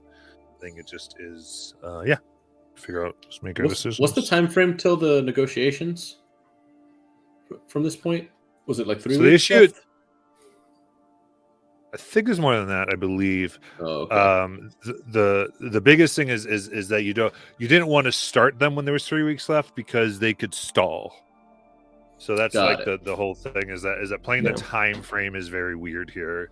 In other words, if they feel like they're playing a time game, we can play that time game right back, and we can make things very dicey. Is kind of what the information you were given is that these aren't just Gotcha. pushover people, and potentially, you think that maybe some of the gathering ships possibly could just be that, could be them reinforcing that message, like, we like let's make this fair, but you never know. So, Gotcha. go on a break, come back from there. Bueno.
All right, it's time to come on back. Have our fun here.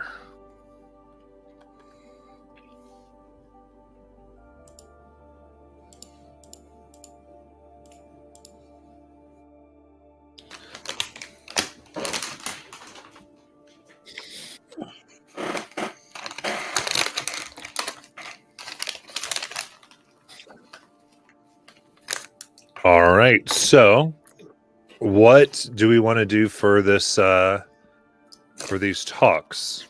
What do you think? We'll set the day and then the preparations you want to make in order to begin who you're going to send.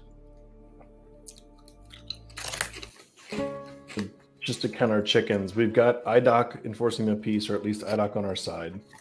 Notionally neutral, but making sure that the negotiations are fair. We've got a ridiculously large number of arcane cannon type things.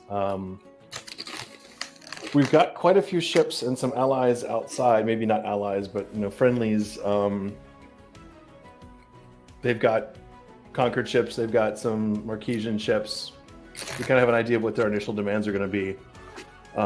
Without picking a fight with the Dwendalian Empire by starting a revolution on their back doorstep, what else can we do to increase the odds?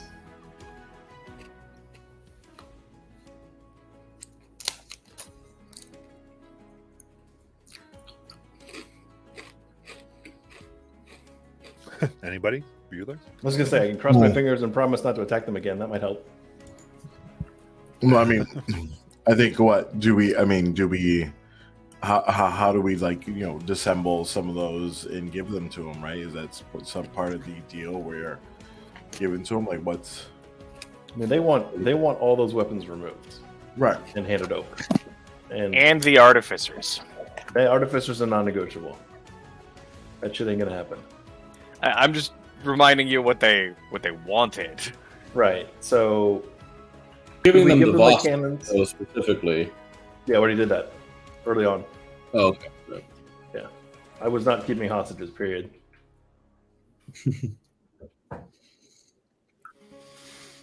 Well, there's the new idea of the Dark Toe ships becoming privateers to help protect the other countries' ships from Ruidian attacks. Now that they're becoming more brazen, I don't know what their activities have been towards the others. We kind of just have our localized what they've done to us type deal. But there was that we could offer. Yep. We don't necessarily. I don't think we give up the ships. I do think that maybe we offer the schematics for them to make their own, to kind of just put everybody on the same playing field. As a like, hey, we're not gonna give up all of our defenses, but we will give you the schematics for how to build your own, so that way the playing field amongst allies is even.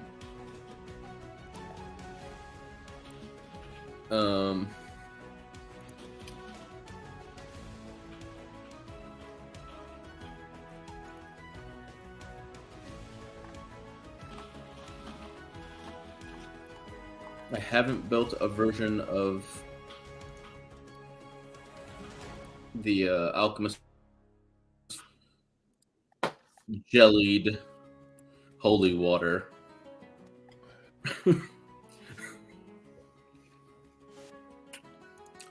So that's not particular. I mean, it's effective against the Ruidians, but it's not especially effective against them. Because that was a potential thing that I was going to try to work on, was making variants of it, utilizing acid or potentially a more viscous holy water. Basically same effect, but just altering the damage Holy type. mud. Holy sludge. So I could give them potentially the like that as just a different kind of weapon that they likely don't know of.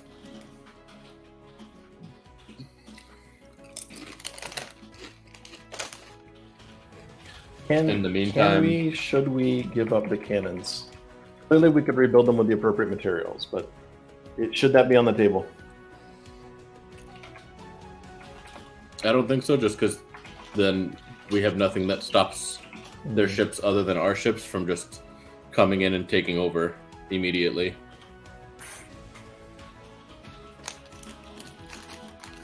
Yeah. I mean, we can talk about reduction in number, maybe, but the idea that they have a fleet here in the waters around us and they want to just disarm give us them all, completely. give them all of our weapons, like Yeah, cool. that sounds like what's to slower stop version. the next step being y'all roll in here. Yeah, that is fair. There has to be some counterweight. I do want to put one on the Wild Bloom. We could do Right. that when Well, they're they watching keep- them. Yeah. One thing to keep in mind when you're talking about privateering is you would know that the Concord is essentially a Makesian colony that became independent because it was so profitable, but that they mostly are a part of the trading of goods throughout the entire area of Exandria. We're competition in that case. Right. So you just want to be aware of how you might pitch that, whatever that is. Specifically, Teldore, Marquette, and Wildmount. And then anything that's not taken up by the actual ships is done by airship from Marquette. That goes to Teldore, Vasselheim, and others. So they're kind of the trading. You're talking to the traders. So that's just something to keep in mind.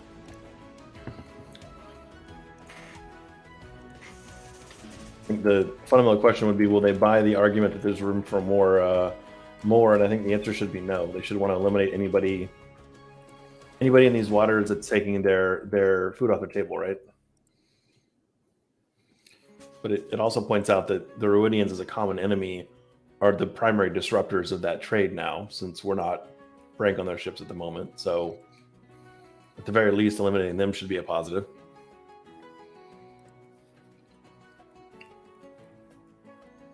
We certainly can commit to not invading them or blockading their ports anymore.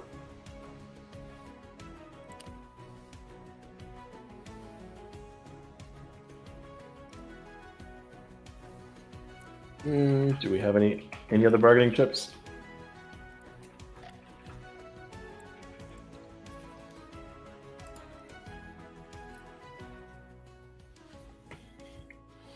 I mean, I think just, giving them whatever schematics we can and trying to move forward, obviously. Our hands are tied. We can't do a full-out war now. The odds wouldn't be in our favor.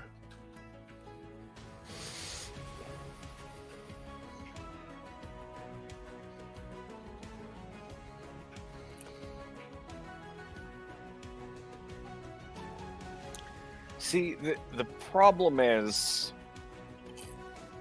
aside from the little people on that first island, all of the rest of our allies are either no longer our allies, dead, or they're on the boat with us.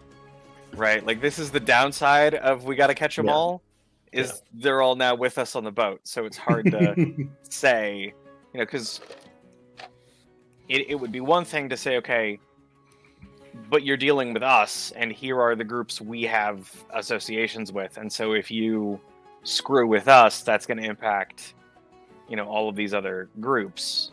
But we don't really have many of those. Yeah, lacking in allies. I guess we could make friends with the Iridians again. No, never mind. Never gonna happen.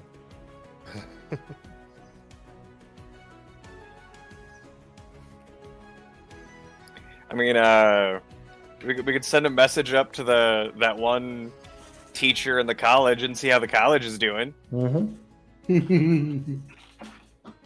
That broke apart into many. Yeah. You sunk the library. Yeah, the engineering school is not affiliated with the liberal arts school anymore. They're underwater, hundreds of leagues apart.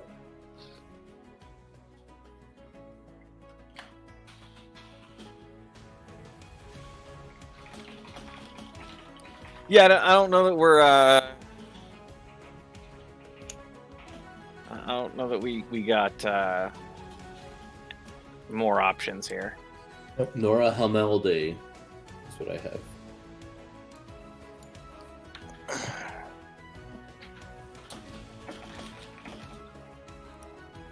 What about the group with the people like me?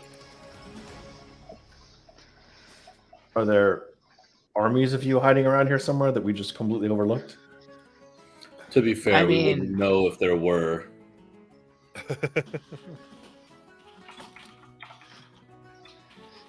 So maybe? Maybe. That's a good answer. I mean, what did you mean, Simon? Who would you call upon? The group with they had the one guy that threw the things. Our No, friends with the coffee shop. yes, them. The Wizards of the Roast, I believe. I mean, that's the name of the coffee That was the shop. I don't know if coffee that's shop. the name I don't know they if go that's by their as a group. name, yeah. I mean, it's catchy at least, as handles go. I hear the name's getting less popular these days, though. I think they were trying to limit other people trying to sell coffee or something. Yeah, I don't know. I don't know. They were breaking ties with their distributors. It's something. It's just weird rumors on the wind. I don't have the details, but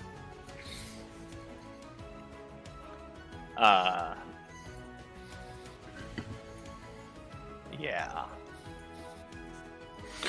All right. I mean, it's a negotiating position. It's not a great one, but it's a negotiating position. I guess the or else what is thousands have to die as we resume hostilities, and many more ships will get sunk, and many more people will suffer. I mean, I remember I am throwing them that welcome celebration. You are. I think a little show of force is always a good way to set the tone before negotiation. It's a fireworks display, Mal. It's all up in the air and celebratory in honor of the dignitaries showing up for this negotiation. Right. By the way, do we have any idea who they're sending? You've not heard anything. Okay. Just imagine some team of lawyers showing up. Well, we'll see. Any other friends we could call upon for perspective? Man, we suck at this friend building thing, don't we? Yeah. Really good at killing them quietly. Really bad at leaving friends behind.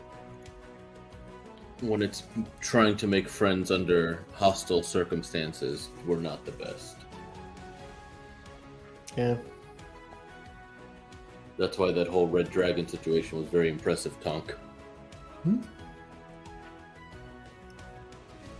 Thank Oh you. wait, I don't think I told you. I dropped the Red Dragon in the conversation with her bearishness, and she seemed suitably impressed.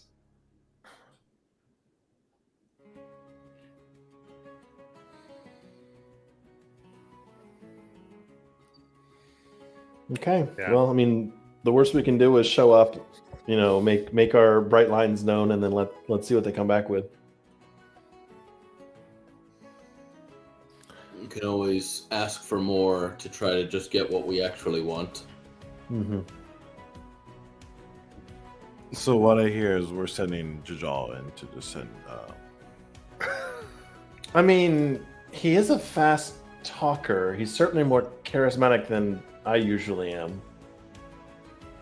It's not a terrible idea at all. Here's our chief spokescat, Talk to him. Right.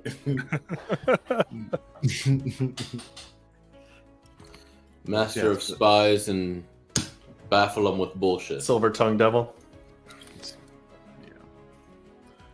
What do we shall? I think what we have on the table to give is what we should be giving. Now, of course, they might counter offer for more, but we have to stand our ground for the most part. Fair. Yes, the one bit I would offer Mal is we've talked about what we want and what we would be willing to do, but understand that that's the place that the compromise has to get to. Mhm. You can't start there.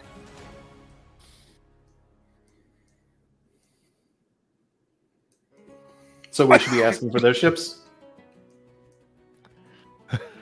Well, we should probably start by saying that there's no way we're giving up a single gun.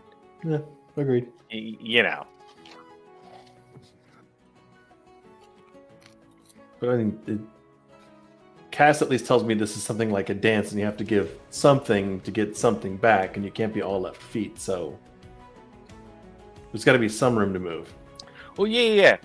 Oh, that's what I'm saying. Is if our goal at the end of the negotiation is for us to give them some of our guns, but not all of them, we can't start there because then you have no You have no way to room. concede anything to show a sign of compromise. So your starting place has to be far enough back that by the time you both, negotiate and compromise, you're at a place that still works. And you have to remember the people we're negotiating are the ill will towards us that the nation's stance is.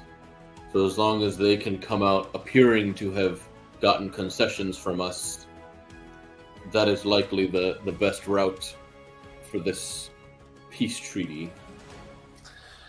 If they this is the part- see eye to eye with us, that is better for us than if the nation does in this moment. But this is the part where sending Wyatt out into the Great Void becomes a huge pain in the ass. Because if I could just hold up his head and be like, "Look, you got your revenge. What do you want?" That might actually be easier. I mean, they're negotiating with the new government of Darktoe. They're mad at the old government of Darktoe. I'm sure there are spellcasters that could potentially ensure that what you say is the truth. You Yeah. could potentially invoke that magic be used. Sure.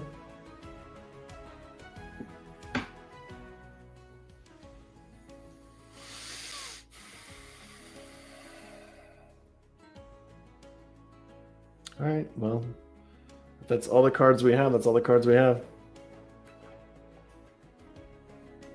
All right.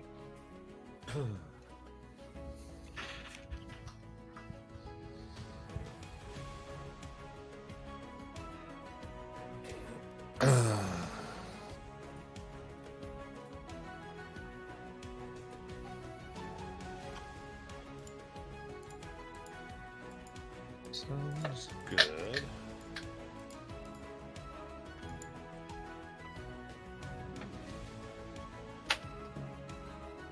Let's see here. I think this is something that's going on. Tunk, you get a voice in your head.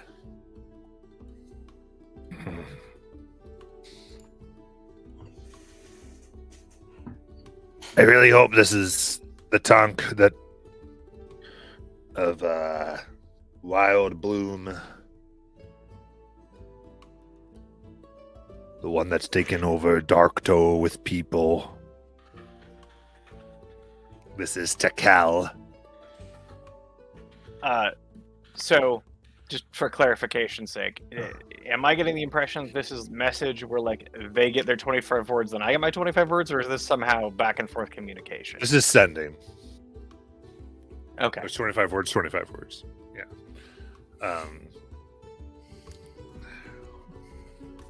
I am now on High Council of Rothold. We are working on a project to unite Blightshore and would like to have Can you help? Can we help you? I'm done talking.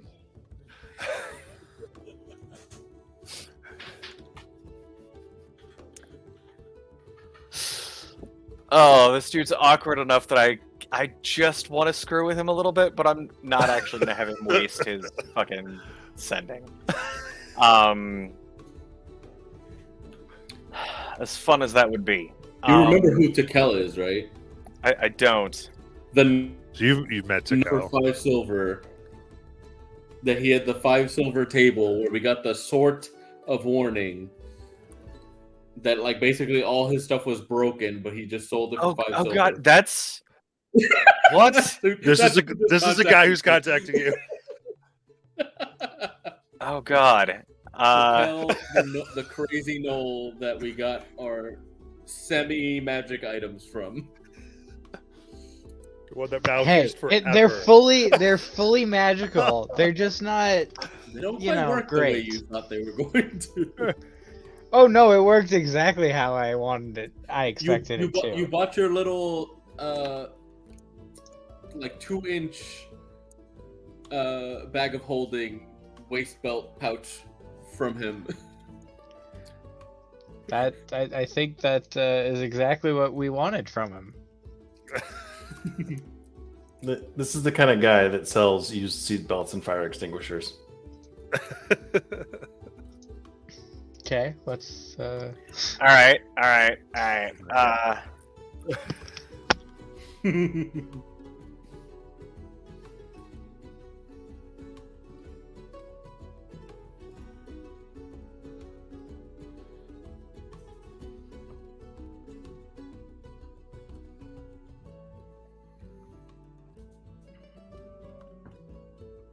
I only need 8 words. This is that Tonk. What is your proposal?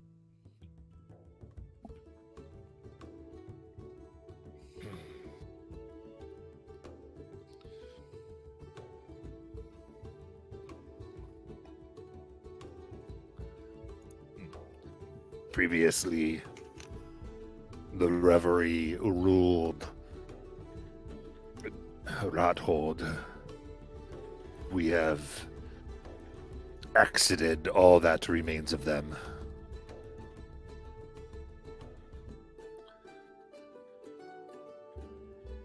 We are seeking ships for diplomatic relation purposes and trade.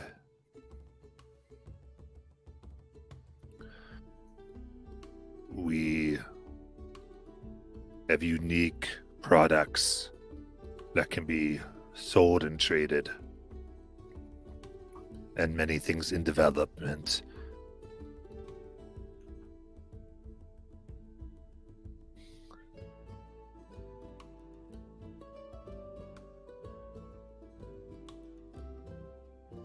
That would be the end of their sending.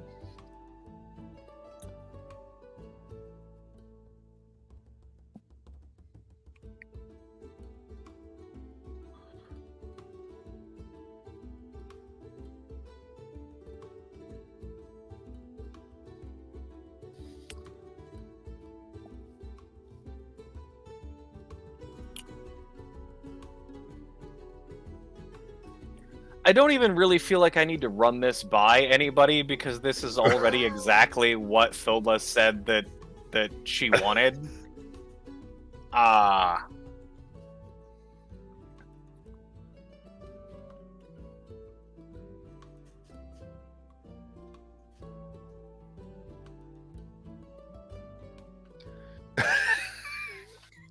I'm trying to make sure it's the right number of words.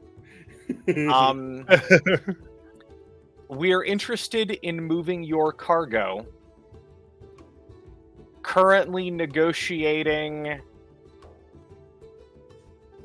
territory dispute with Concord. We'll have to wait until that's done.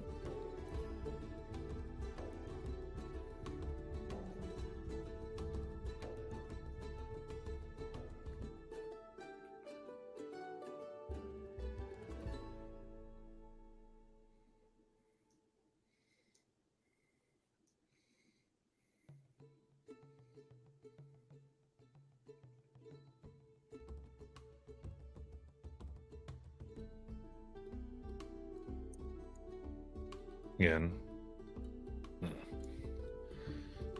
For promise of goodwill,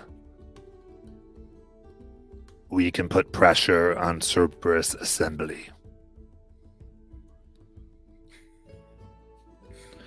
to sit out on behalf of the Empire. May take a few days.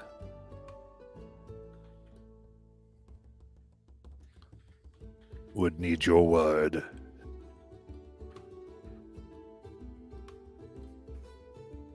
And can send refrigerator as soon as you'd like.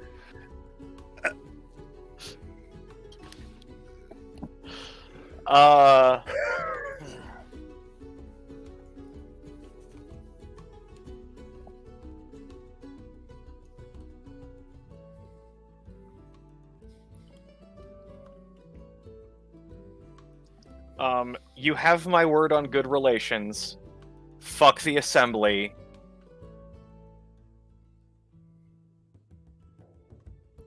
Yeah.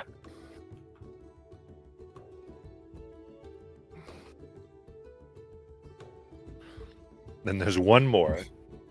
It just says, "There's something weird going to happen. It's totally going to be us. Don't worry about it." And about a minute later, all around the ships of the Concord, a blizzard begins.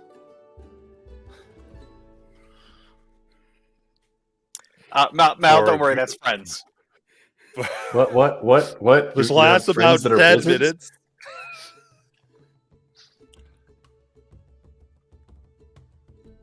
Lasts about 10 minutes, and then it stops. And that's about it. You see that it seems by the end of it, the ships are frozen in ice, but it's melting as the weather would.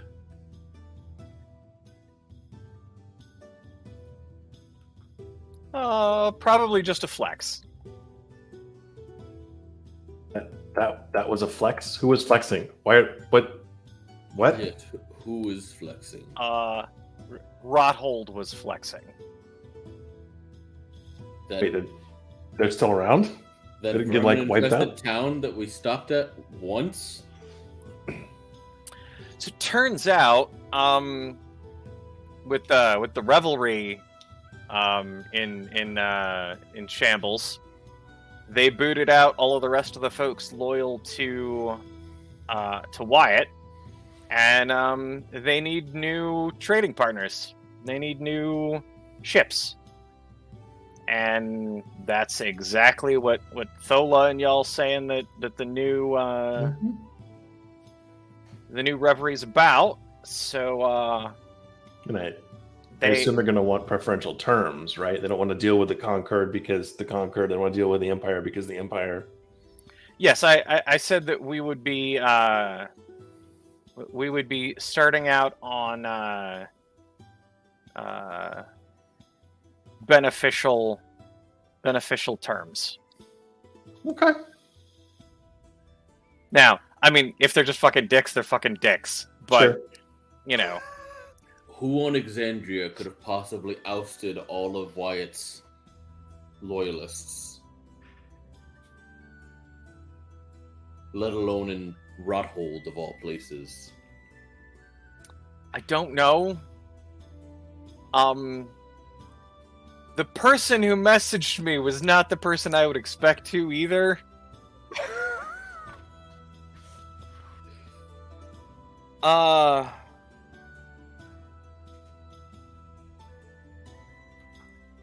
Mal, would you have that sword on you?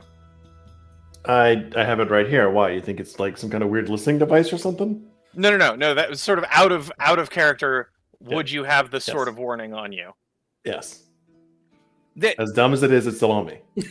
the dude that sold us that. You Was must be jesting. It sounds I warn like you, but it's I'm not wise to underestimate me.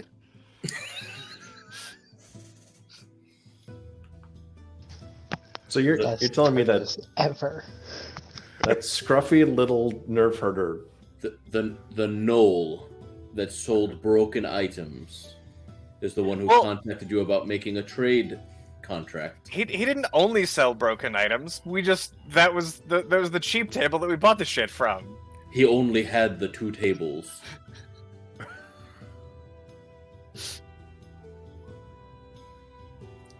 Well, an ally is an ally, even if it's an And if he can make the conquered ships freeze up, that's nothing to balk at. What was he doing selling us those items if he had this level of ability? It might just be that he's the one that had enough interaction with one of us that he's the one that could do the sending. Okay. That is certainly a possibility. You know, the other folks might have heard of us, but he's the one that actually dealt with me on a number of occasions. So we've got friends and admirers in Rothold, apparently. That's cool. I feel like changing the name would be wise if you're going for a rebranding effort. I mean, what else would you call it? Florida?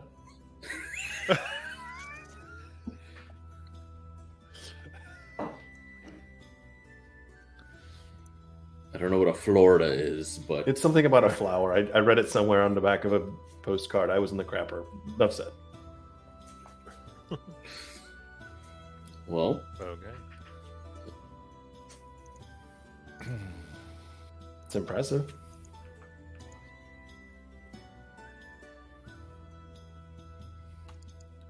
I'll pick up the sword for a second.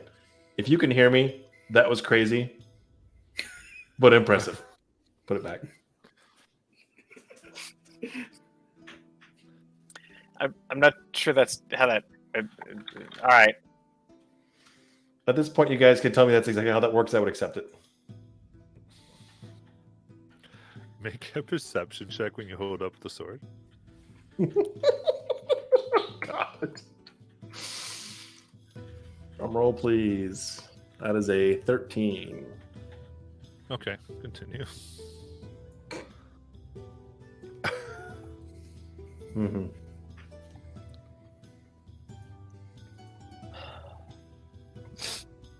This is one of those moments where you just like, oh no, it seems legit. Everything's fine. Don't worry about it.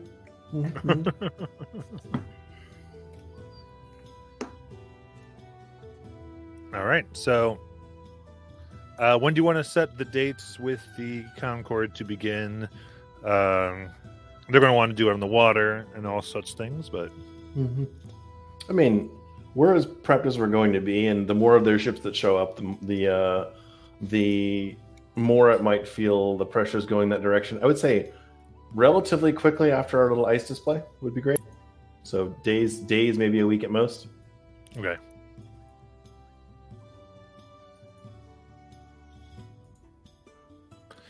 Sounds good. So, and we can go through. How do you go out? So, they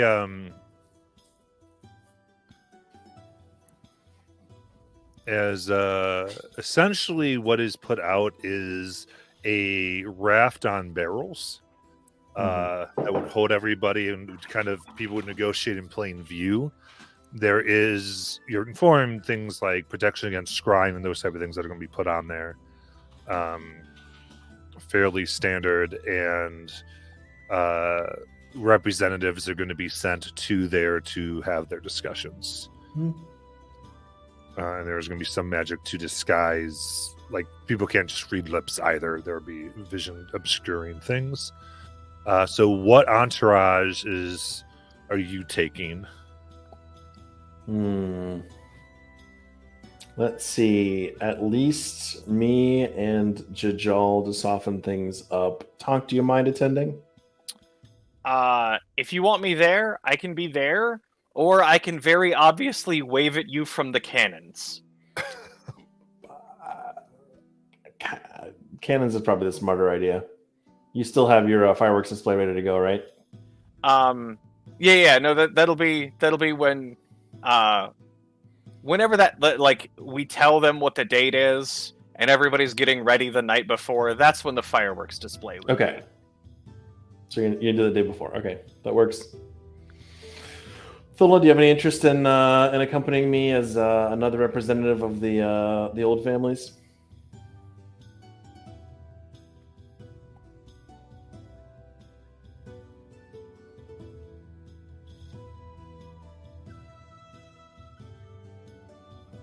Perhaps Joan is in Le Crapier. Sorry, I was talking to my son. Oh, what did you guys say? Do you want to come negotiate? You want to come to the negotiations or no? Yeah, I can come. Cool. So I think 3 is probably enough. I don't think they're going to have any cake. You should take Cassandra. That's a really good point. Although if we're both captured or killed, then good luck sorting out the books. Yeah. All right. I'll definitely drag Cass along for intimidation factor. Because good.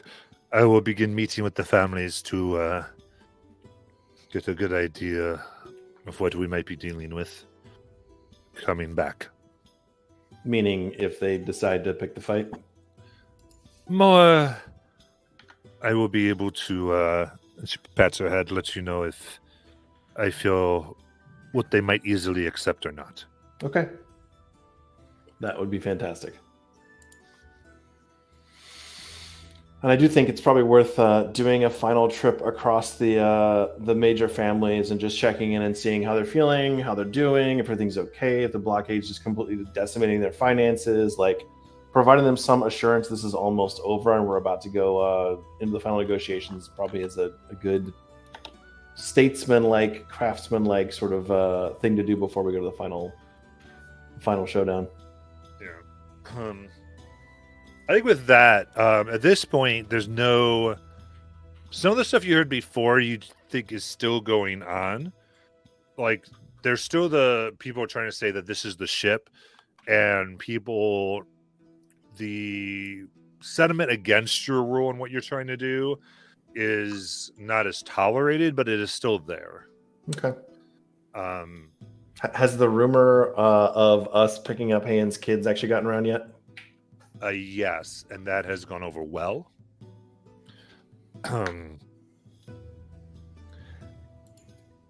Especially being relatively new, and no matter how new you are, you're still part of the ship. And so this idea has reinforced the community in a good way. And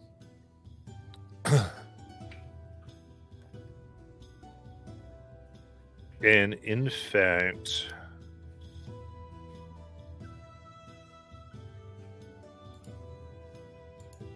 Han will give you a small ruby. Mal. It's more fragile than it looks. Crush it, and you and one other person will come back to the shores of Darktoe, as long as you're not more than a mile away.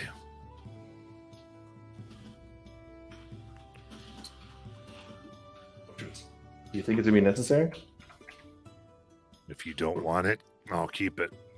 I am absolutely interested for sure. Oh, We in the like having time a leading backup plan.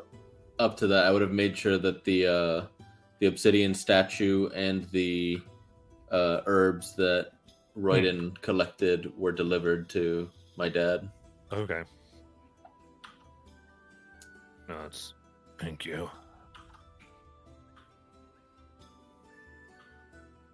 Cool. Can't hurt, might help. And if we're really in a pinch, Cass and Irethel and I can get the hell out. Well, no, Cass can cast. Jajal's got the helm. Dole and I can pop out. That's- I guess I'll cast rares on us just in case. Okay. Sounds good. Yeah, Cass can do raries if no one else has it. Does Stola have it? Yeah, I said yeah. Okay, I so said- you're casting raries. Okay, Yeah. perfect. Good. So the sentiments you would get generally the blockade is hurting, but everyone has been harvesting food, so it's not as like very upset. I think there is more uncertainty about the future. Certainly clearing the pyramid, taking care of the children, the two son and daughter of Hain, has gone over well. I think you just have these families who are uncertain of their positioning, and I would say you get the feeling now that the people more than ever before have kind of united under the council, so they have more influence than they did. Okay. But there is a general we are trying to follow you. But so the side effect of your absence sort of is that they gained the different factions. So if they're not appeased, the people under them aren't going to be appeased. But there is a generally much better sentiment towards you, basically. And so it's just, I think what you get is financial viability, the ability to take a ship here and there is kind of what they care a lot about. They don't want to work for a government. They don't want to be part of the Concord. None of the merchants want to be. Nothing of taxes. The taxes are the biggest reason Darkhold became Darkhold. Were unfair merchant taxes. So that's a big, almost no way type of deal. That's Right, like a so historical bloody hurt that they carry with them. Yeah, so if we People got died asked to, over taxes. yeah, if we got asked to make reparations or pay back or collect taxes for a decade or more, that's a hell no.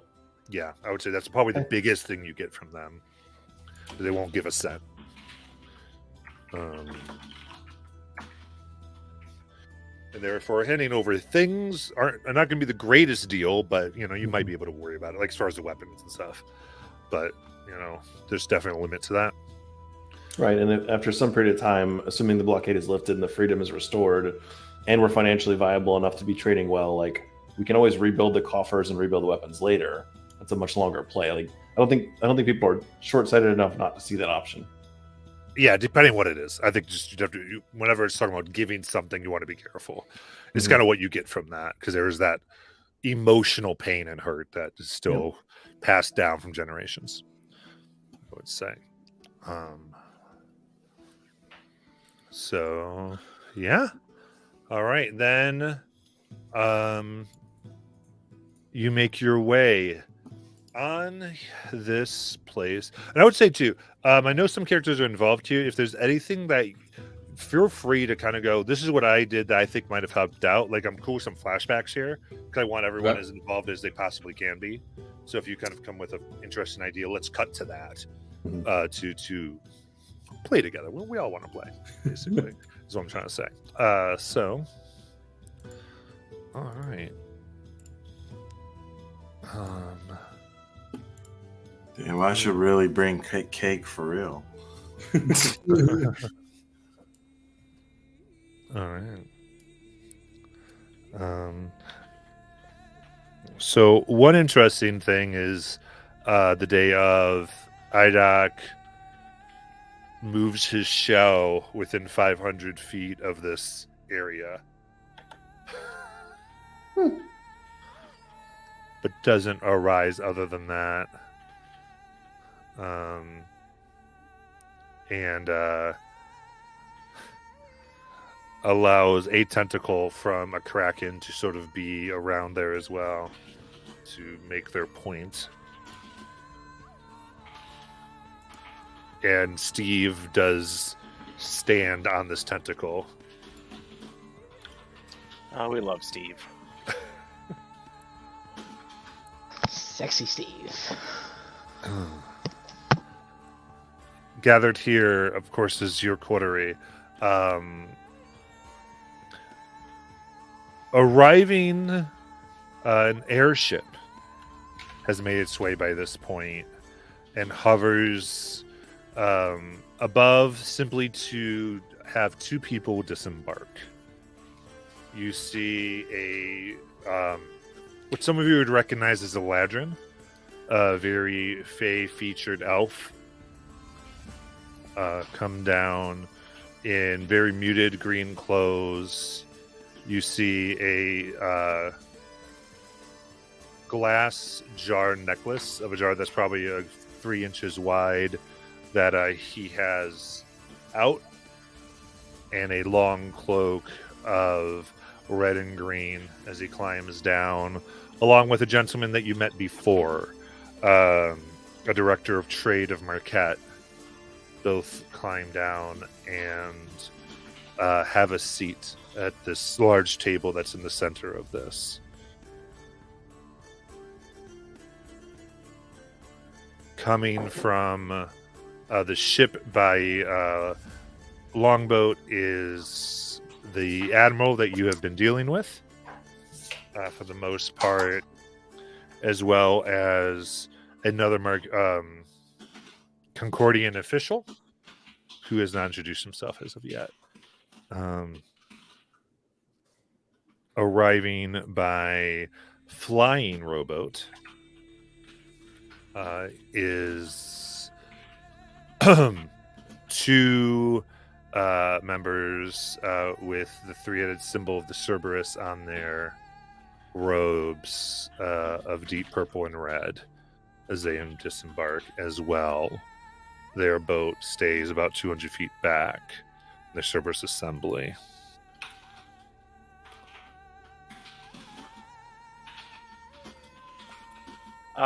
So we've sort of put the time frame in there, but I wanted to specify, if negotiations is starting now, that over the top Tonk style fireworks show was last night. Yes, it was last night. That Yeah. happened. Correct. And it's been at least a day or so since the contact from Rothold, right? Mm-hmm. Okay.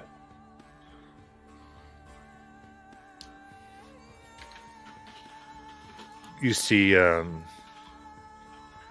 as you arrive in the bond, Sandra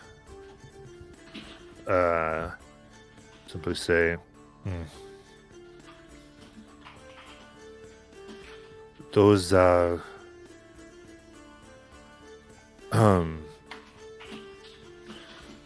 annexes. Those are not heads of this assembly.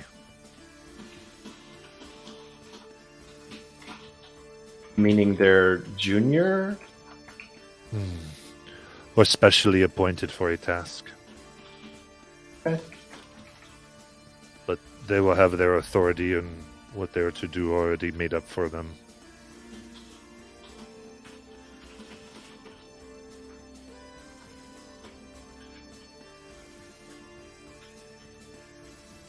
And she Look at the looks. ball where you can't dance. Be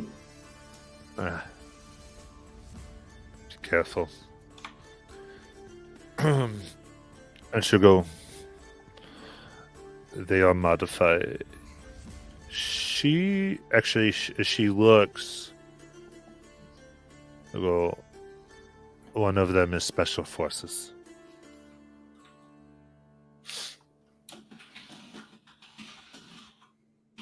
Meaning here to direct action, to kill somebody? Like, Why would special forces be here for a negotiation? A mage trained to be a single combatant.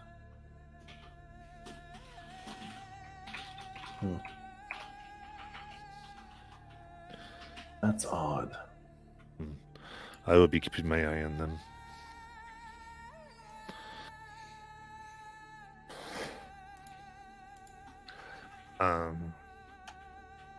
Then, with a voice that shakes the oceans, that as they become choppy, Steve speaks.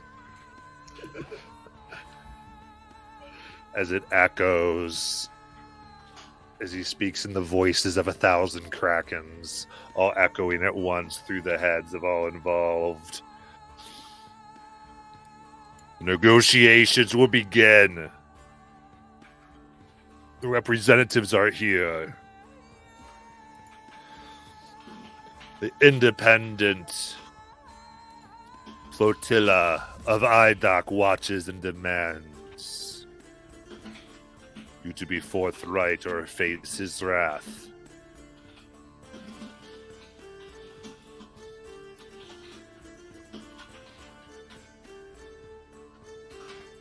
Introductions will commence.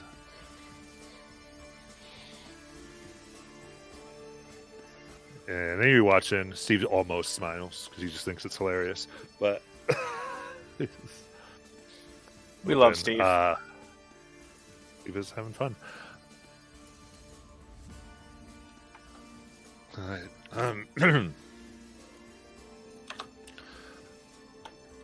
Greetings. Well, I'll start it off, says the man you don't know that came from the airship.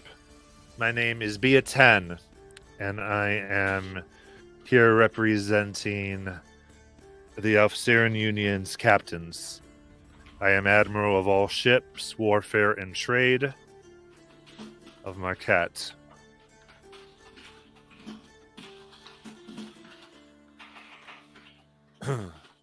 And as you met me, the one before, I am Trade Ambassador and National Security of Marquette, in league with the Elfsarian Union. So, Mel, you know me. May I introduce the Marquis of...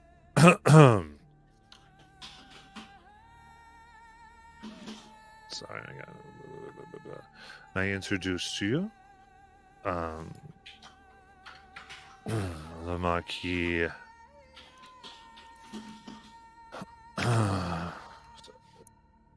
Nothing's out of your mind. Very last second. Marquis of Port Damali, representing all Marquis of the Menagerie Coast.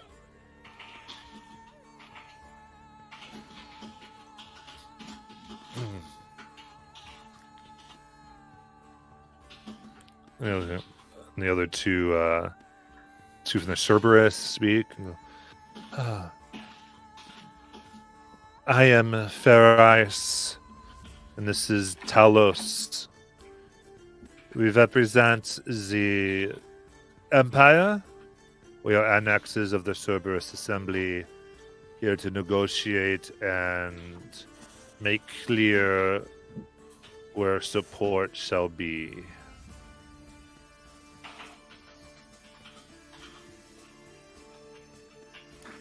Upon this negotiation with the criminal island of Darktoll.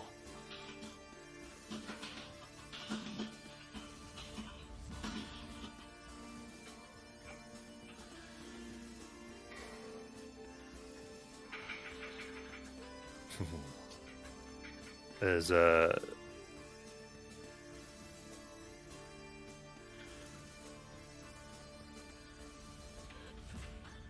Yetan speaks. Right. Well, as this is your waters, King Mal, you have the honor of opening these negotiations. Seems reasonable. For those who have not seen me before, I am the last of the Mal Savages. The last of the Val Savages, Mallory, if you prefer. A native son of Darktoe. I am the one who ousted and killed Wyatt Maranos and returned Darktoe to its independent state from before the overreach of the previous Plank King. I am the current Plank King. To my right is my right hand in all affairs, Cassandra Eventide. Here next to me is Thola, priestess of the Raven Queen, one of the oldest, one of the members of the oldest family of Darktoe, here to keep me honest, make sure that all of the family's needs are represented. And then my first mate here, Jajal. For those of you who come from the sea or have been on the sea for as many years as I have, my first mate is, as always, my second for wisdom. So he's here to accompany and guide the conversation.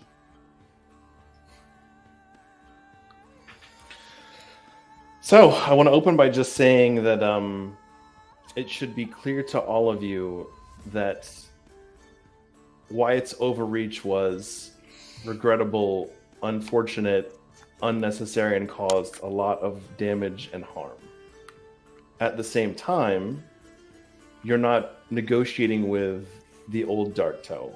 You're negotiating with a new regime, a new government, a new alliance of the old families that wants to go and restore back to at least our former independence, ability to trade, ability to provide for ourselves and take care of our families and their needs as an island and as individual ships. There are still plenty of previous revelry ships out on the waters far from here continuing to do their privateering trade.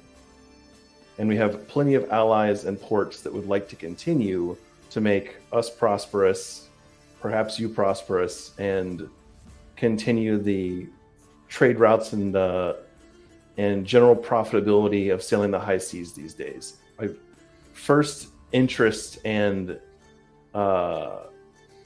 first concern, of course, is the people and the families of Darktoe.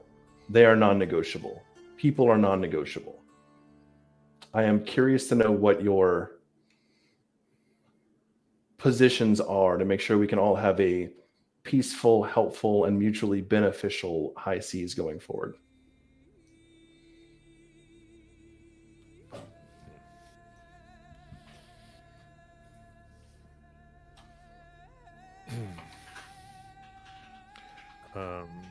Beatet begins.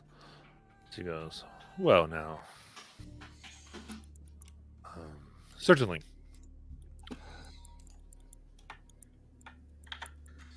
I think we should definitively state that Darktoe has been a plague upon the seas. It has been really the reason why we need to have security for the most part, besides monstrous entities. Is that why the Concord broke away from Marquette?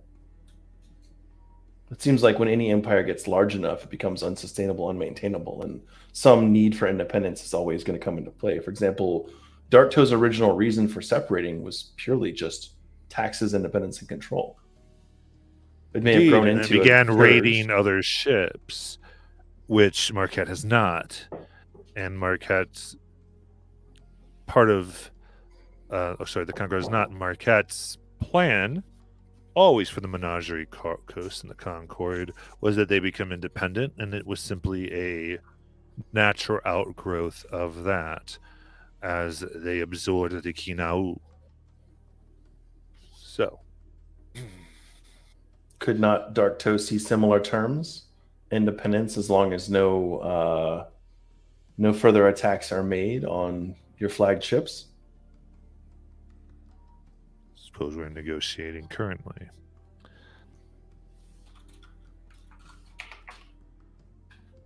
What I want to get to, Plank King,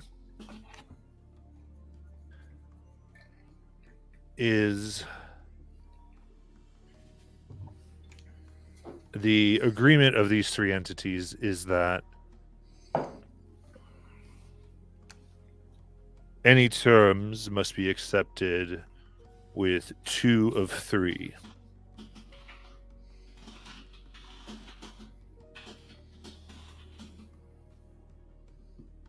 of the representatives here. Goes, of course, that being the delegations, each representing their nations.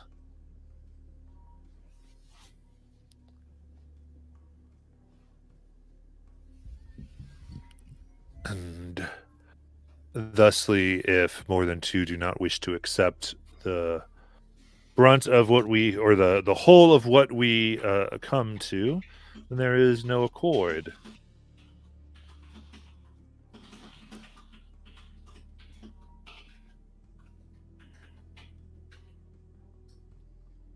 Terms seem reasonable. Yeah. Now, our ships do not travel this way often. This is led to the Concord, like I said, of which we consider the closest thing to countrymen here, and they have their own representation. And might I add, to educate you upon Marquesian politics, Marquette is not a nation of itself in the way that you might be used to here in Wildmount. We are many guilds that associate. And thus my guild keeps the air good. And we leave it mostly to the Concord to take care of ship issues.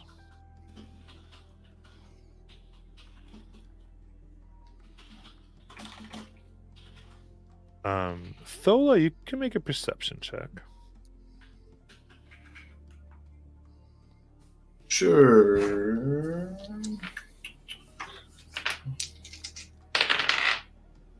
Oh, those were not the best, but that's going to be a 21. Okay. Looking at this man, you see in the jar around his neck, there is a tongue suspended there. And you particularly really good at families. You manage much of the families. He bears a striking similarity to Beatet. Okay. Okay, interesting.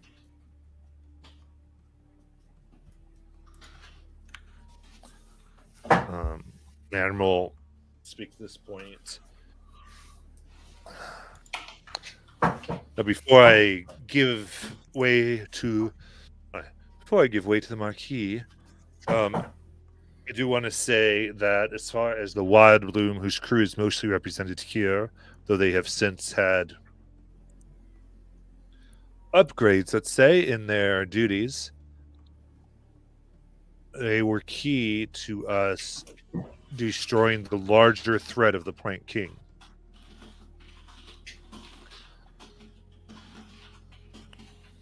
They came upon the island that I know of and negotiated the ceasefire that has saved countless lives. While they may negotiate on what some here would call traitors,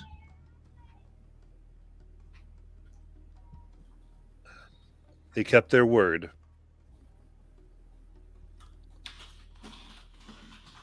And risked blood and life to do so.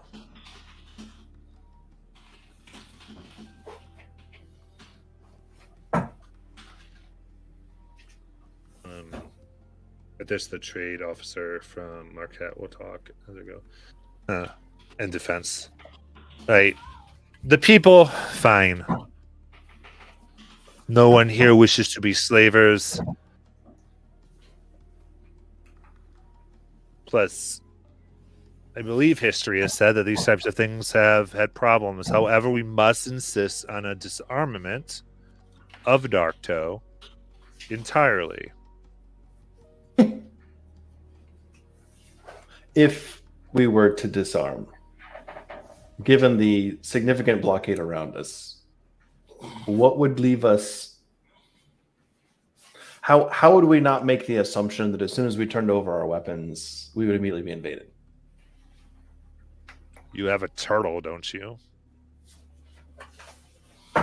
For that matter, why should we turn over weapons when we've got a turtle?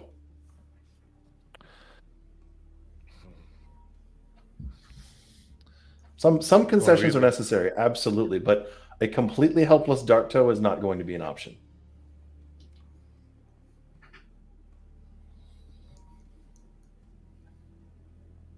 I'll remind you, in case you may have forgotten, we have a much larger, well, not to sound diminutive, but a much larger problem in front of us in the Ruidians. And the destruction of Wyatt Maranas's fleet and armada did not end them. It simply split into two. The independent Darktoe trying to negotiate with you now, and the bloodthirsty vampire pirates that are trying to prey on your ships at the moment as well. We actually intend to take care of that problem. If we're unarmed, it'll be beyond our reach.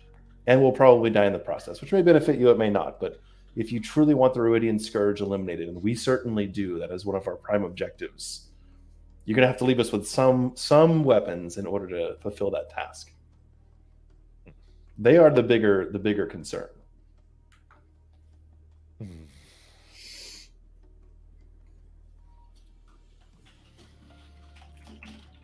The captain there speaks up. Oh, the admiral from the from the F-Saren Union. The one thing that I need to bring back are all your broomstone-powered devices and any broomstone you may have left on your island. All of that was stolen, either by trickery or murder, from our nation. What you're asking for is basically your broomstone back, right? Yes. I mean, the technology is available to anyone who can get broomstone at this point. It would not be impossible for other nations or places to put together their flying ships or any of the weaponry involved, right? And they will face us if they do. So you intend to keep a lock on Brimstone broadly? Indeed.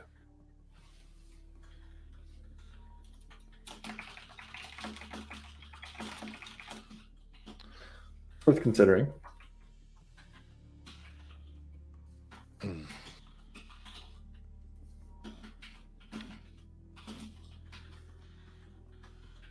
So complete disarmament, turning over of all Brimstone and Brimstone power devices. Anything else on anyone's wish list?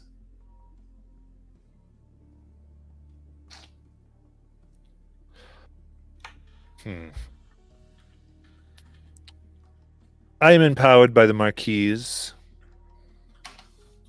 to name you Marquis of Darktoe and bring your whole island. And we would want to argue with their armaments, Captain. Under under Concordian rule. With, of course, as I said, Marquis Val Savage presiding. It would be subject to the laws thereof, and therefore given full trade licenses. With your Concord laws, I assume, come Concord taxes? As a full member. We know Texas played Darktoe, but it was a merchant island, not an official piece. You would be the same as any other city, and not a colony or outpost.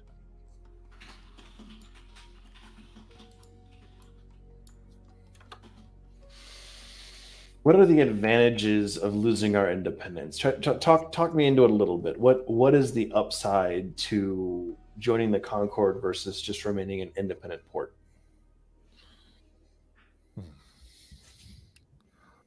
Ultimately, as far as the Concord is concerned,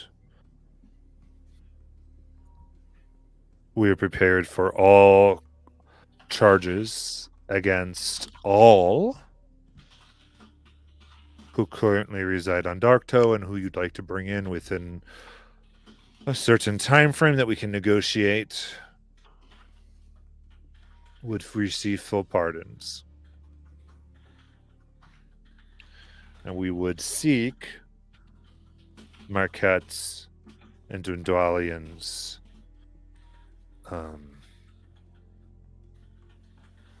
word on this in their independent nations or guilds as well.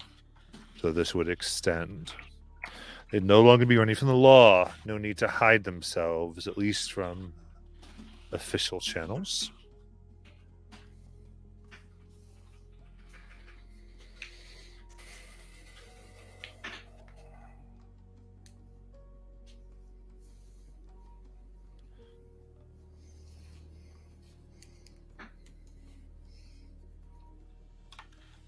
Interesting proposal. I will have to chew on that and consult with the great families to at least get their opinions before I can fully commit.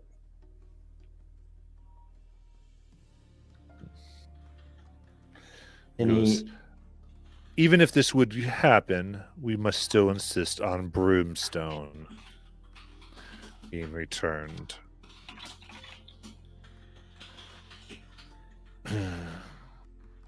So that's to say that you as the Concord would want the Broomstone returned to the Marquesians, right?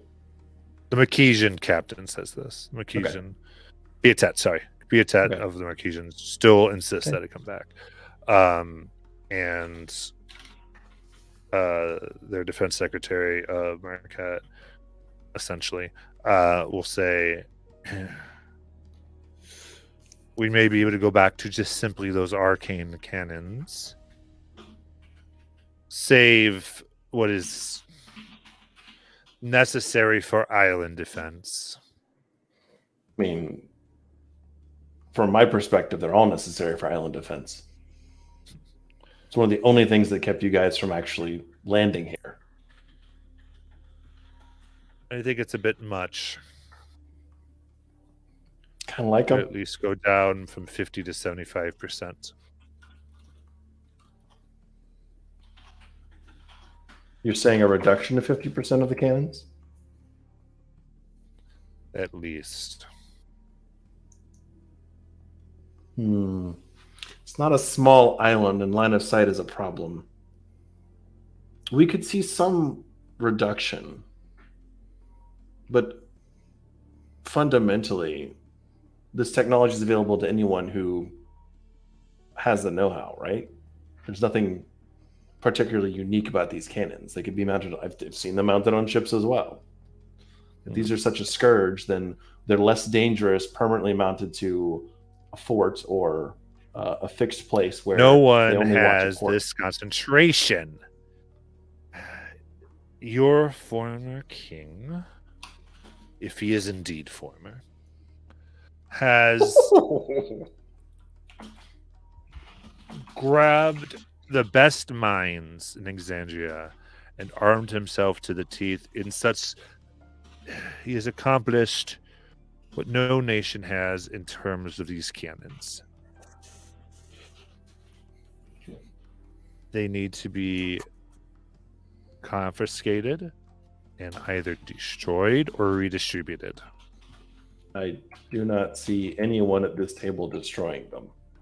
If you tell me otherwise, I'll start to wonder what I had for lunch. Perhaps they're just visions, illusions I'm hearing. The one next says, this is obviously true. If you take these, you will use them, whether it is on your ships or on your land, or you will conveniently be robbed.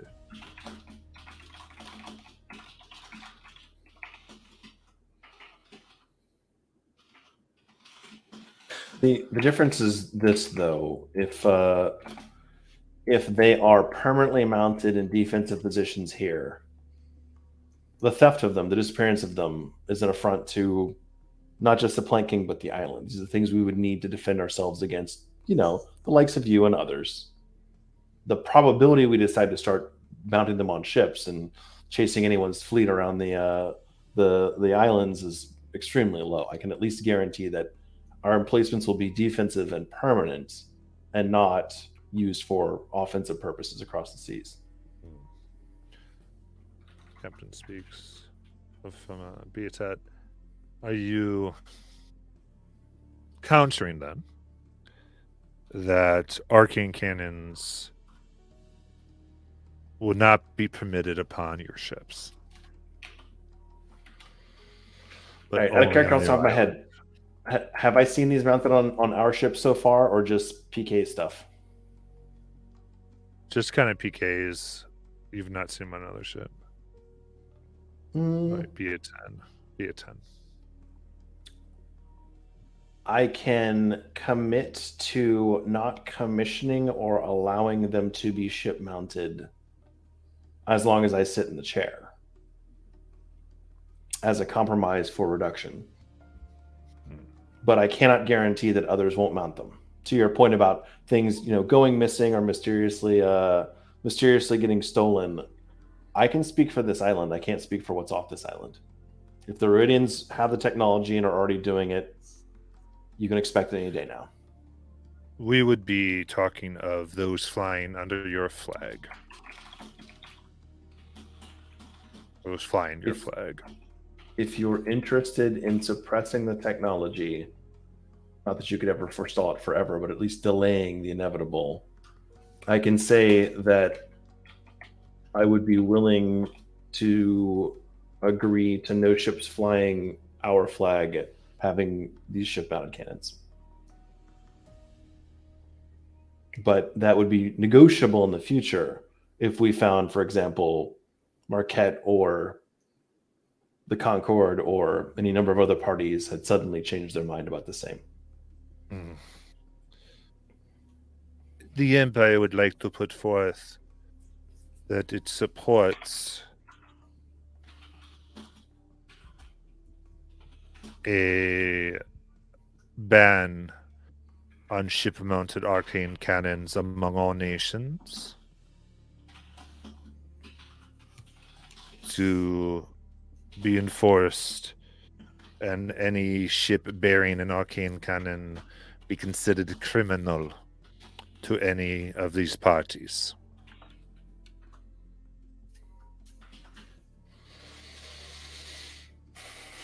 That could be agreeable. You see it that one, so the other two are very upset that this annex said that. Interesting. From the like Talos and Farah, those two? Mm-hmm. From Talos. Okay. And you see they've been very coy with their words and not engaging in this, and just very deciding when to put forth things here. Okay.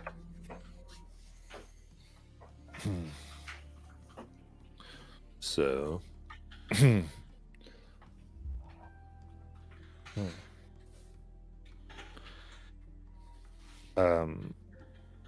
Marquis Portamayo go. So, sounds like the first thing you need to tell us is if you're willing to come under Concordian as a member of the Concord. This is very generous.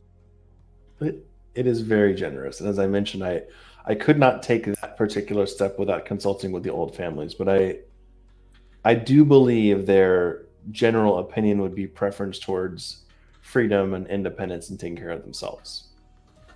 That's not be to more or spurn less your independent as a member of the Concord.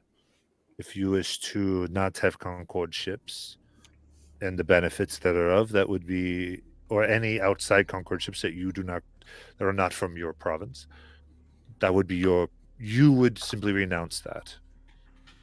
Of course, you still need to pay your tax to the general defense of the Concord, but if you do not wish to get a benefit of those taxes, that is up to you.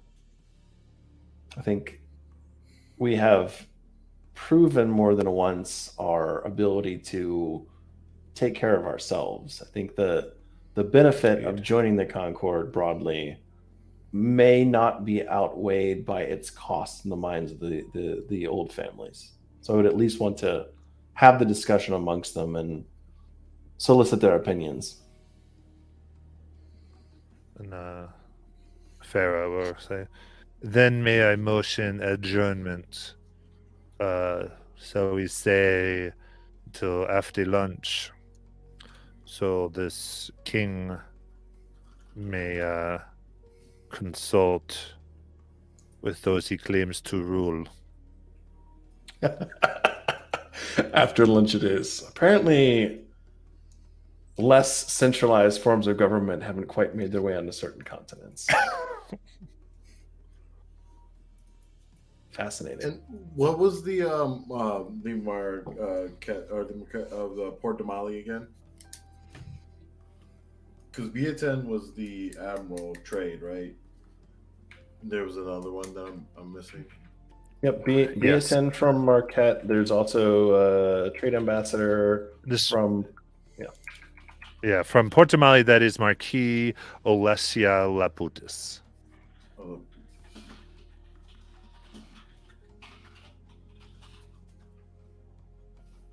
Okay, thank you. And then Admiral Antioch is his counter. Mm-hmm.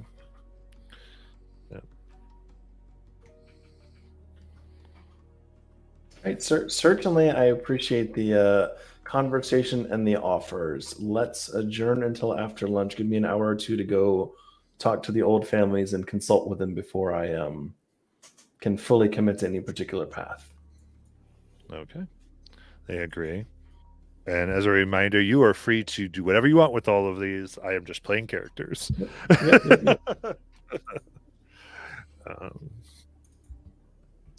Cool. And so there are some refreshments here. You can leave it currently, or this would be a part. Actually, Cassandra say it is not unheard of, and usually part of negotiations if you were still private conversations away from the table before people adjourn to their ships. Now, or unless you want any, is putting this within the Rory's, unless you want any of us to do so. That is a valid point. I would like to hear a little bit of the angle of the Cerberus side of the house. Thola and Jajal, could you guys go feel them out and find out why they're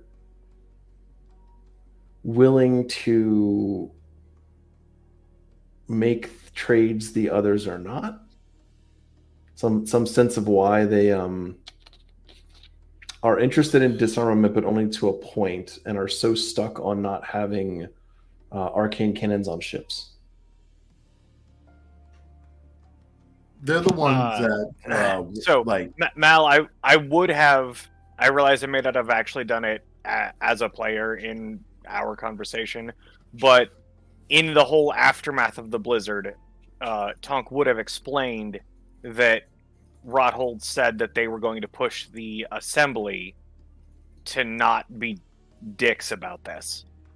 So if Marquis is going to push hard, or the Concord's going to push hard, they're going to push without the Cerberus assembly backing them.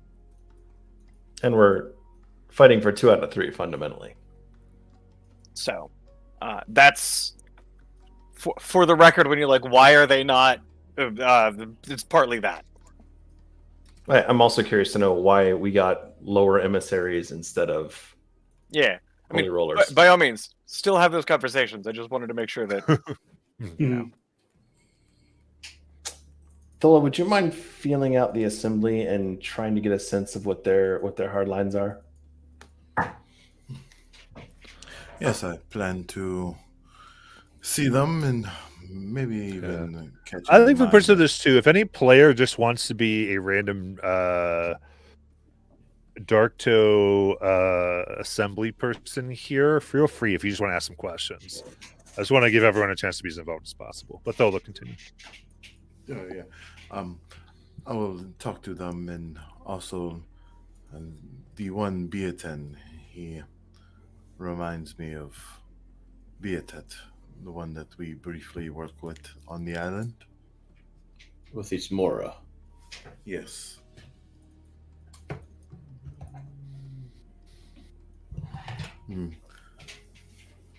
Maybe there's some angle that we can push there. She was good people. Maybe they are good stock. You can see Does- maybe what he wants. Does anyone recall how Marquette managed to gain the monopoly on the Brumstone powered ships and why those things were conceded to Marquette?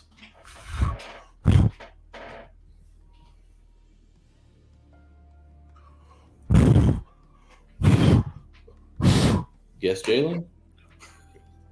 Oh my god. I unmuted myself. I muted myself and unmuted. I'm trying to blow out a candle and it's kind of far. Use a blowgun technique. Oh my gosh. So would anybody know like how Marquette got the monopoly on the flying ships? I was planning on asking. Yeah, you might be able to have that question here. So Thola, who are you approaching? Oh, sorry. First, I will approach. I'll start with Beaten first. Mm-hmm.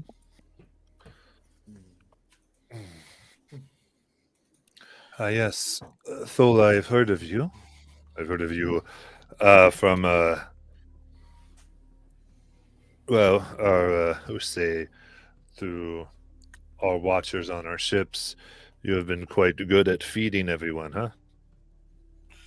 Yes, I was going to say, Tola Sai said you can call me a coordinator of the transition and a feeder of people. Sayasat. You seem familiar to me. Do you have any siblings? Looks. Make a persuasion check. Ask this guy about his family. All right. Should have brought. Can I? So I really did want to bring cake. Do these people eat cake?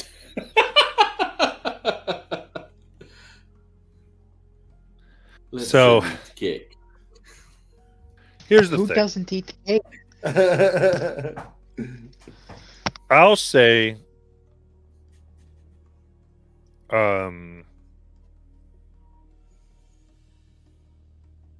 the trade person. So not be a 10. He did not eat the cake. The tradesperson by him did. Neither Cerberus people ate the cake. For sure. They They seem seem like cake sticklers. You even get that kind of they knew exactly what that was, if not, or about what it was. But Right. both Concordians ate the cake. Okay. All right. Cool. So I'll roll here and let me see. So, oh, look, I had inspiration of Sola, so I will use that. That's going to be a 15 for persuasion, right? Yeah. Well, 15. yes, I have a sister. Our parents were not gosh. the most creative. Her name would be Beatat, and I am Beatan, and it represents kind of their wish for us. Oh, well, we are not so different. I'm Thola, and my brother is Thaniel. So I understand that, and I think I've actually met your sister before, and I'll describe her to him. And we've previously worked with each other. I see. How does one? Then you are an honest woman. Well, yes, and I was hoping that you would be the same. Good stock, I would hope. Well, I think you can assume since both of us have our tongues, be it that found us both honest. Yes, that is true, and I would plan to keep it until the end and after for sure. But what?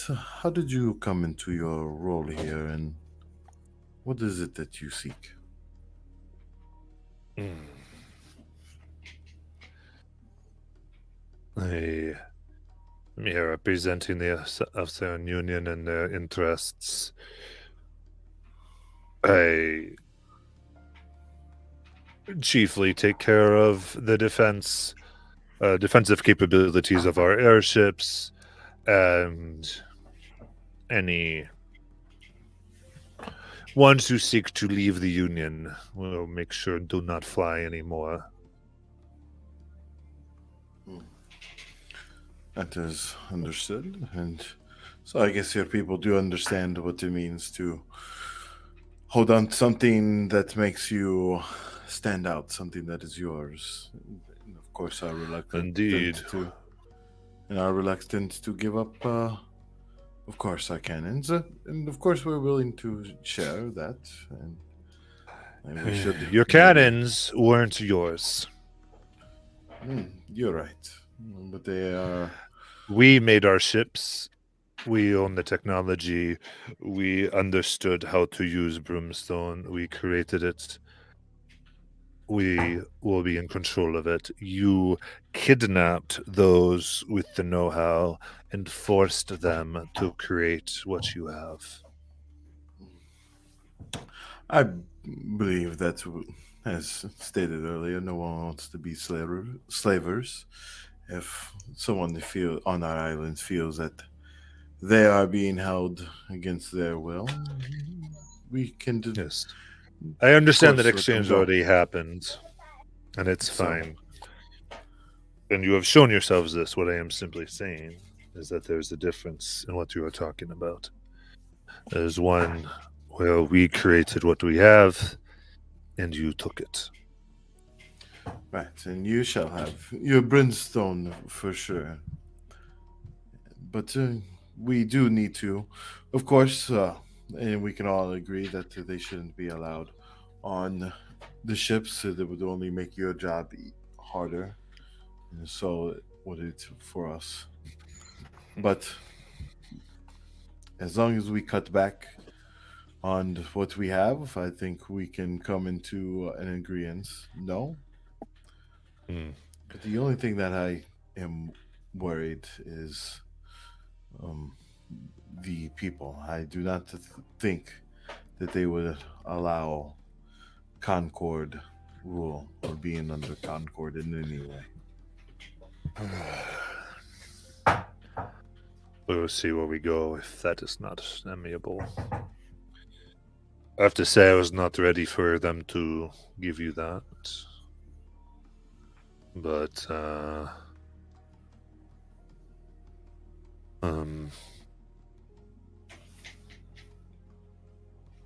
I would say that's your best offer. Your people are no Yes. longer criminals. It does sound good. What I will say is not one nation can object to anyone wishing to exterminate your island. Not in seriousness. You are murderers. Or many of you are. However, that type of genocide I have no taste for.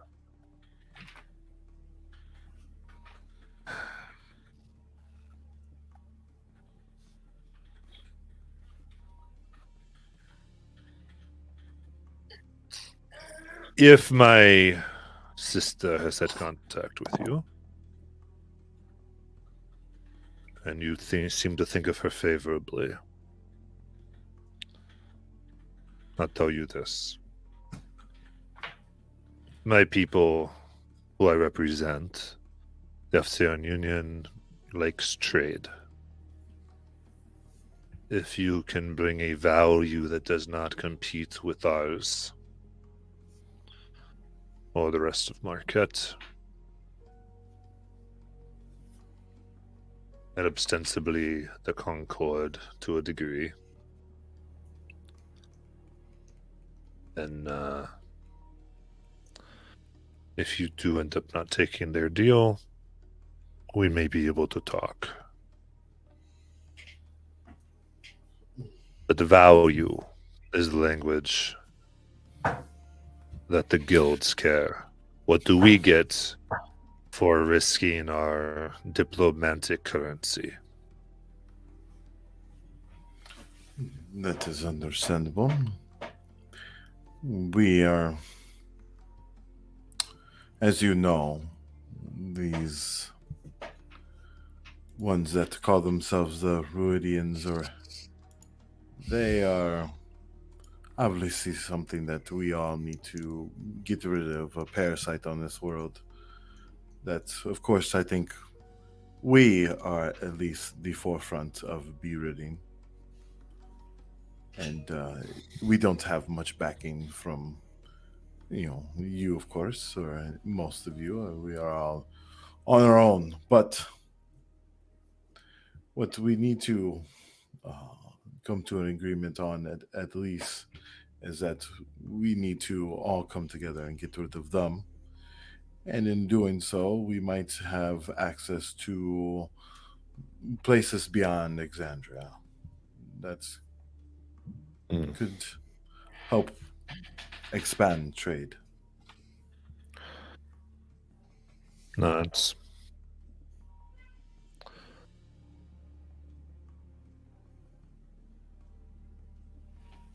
a contingency on the elimination of Iridians as a threat might play well with our security minister here.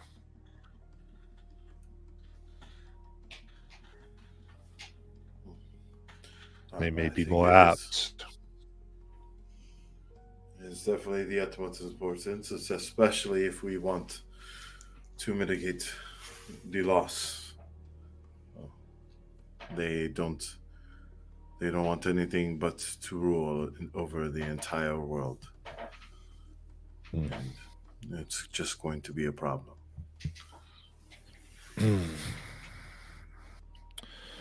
My family takes very seriously those who make promises and those who invoke family in those promises, Stola.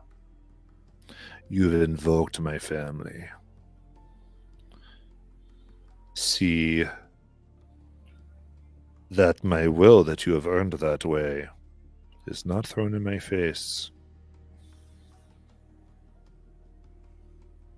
I appreciate your favor, and I will go to show you that there's a reason I still have my tongue. He smiles a bit. Good. Now, My sister likes riddles, I like to be clear. Good. And before I go, what more about these two, or at least the assembly, could you tell me about?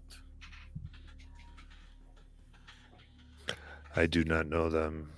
I was expecting Archmage Azrael and an advisor to him. Neither of these bear his mark nor his consent. It's as if he's washed his hand of this matter. Whether this is so they can deny things, or these two are fall people to take blame on if the king is not satisfied with these negotiations, though there will still be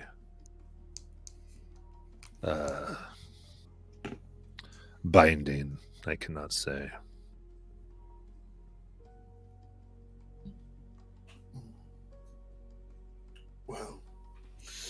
Well, at least then we have to just appease them. At least by their without outward perception, at least. But My feeling is they wish to make Jorhas an enemy of all. You take their stipulation that no one has arcane cannons, that they are a criminal. Now, what if we find an arcane cannon on a Jorhasian ship, huh? Now that nation does not give us the ship. Now we must declare war on them or we violate these accords. However, they have their place on this council now, and that cannot be undone easily. I do not like them.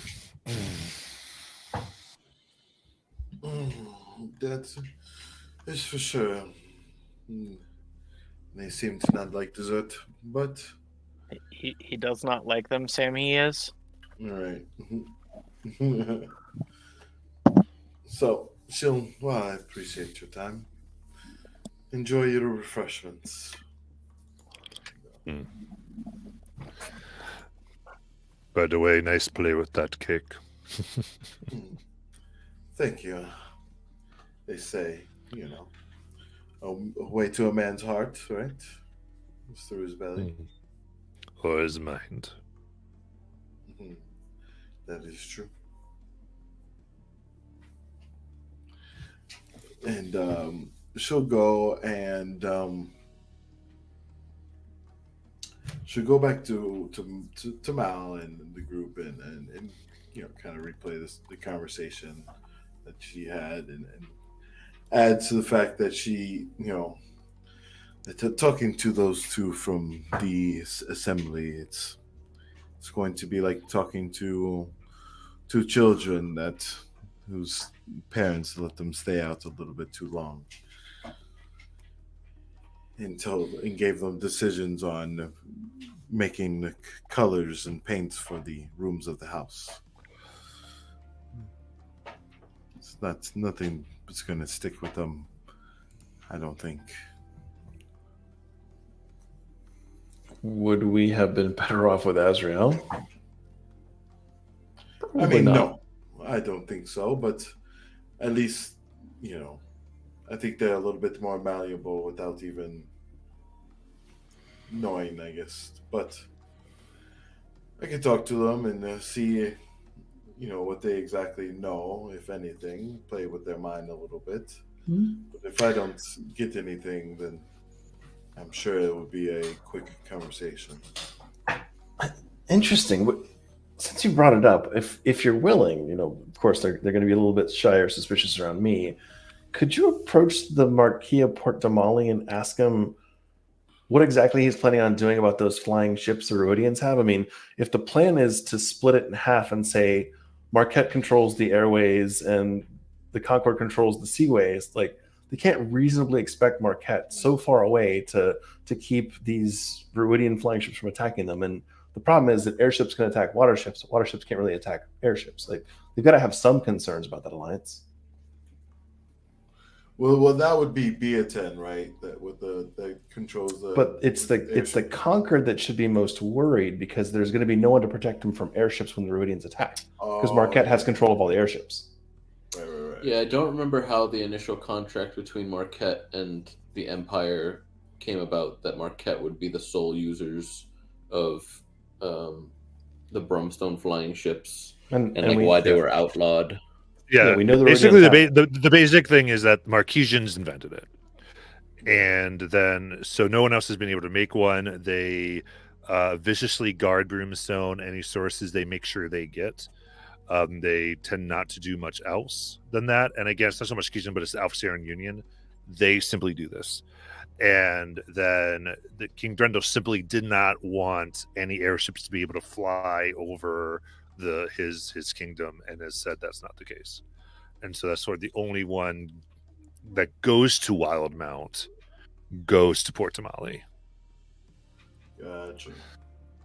Is the kind of way that works. And so it's not like everyone gave that to them. They made it, they did it, and they've continued to control it and to continue to have that stranglehold on it. But they can't police the skies against the Ruidians. There's not enough of them. They're not patrolling enough places. Like, if it's an airship control thing, the Ruidians basically take over, or at least can assert dominance over most of Wildmount.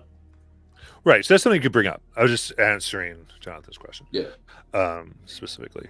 But we are at the end of the time. So we will pick this up next week and seek to round it out. And see how all the intrigue works.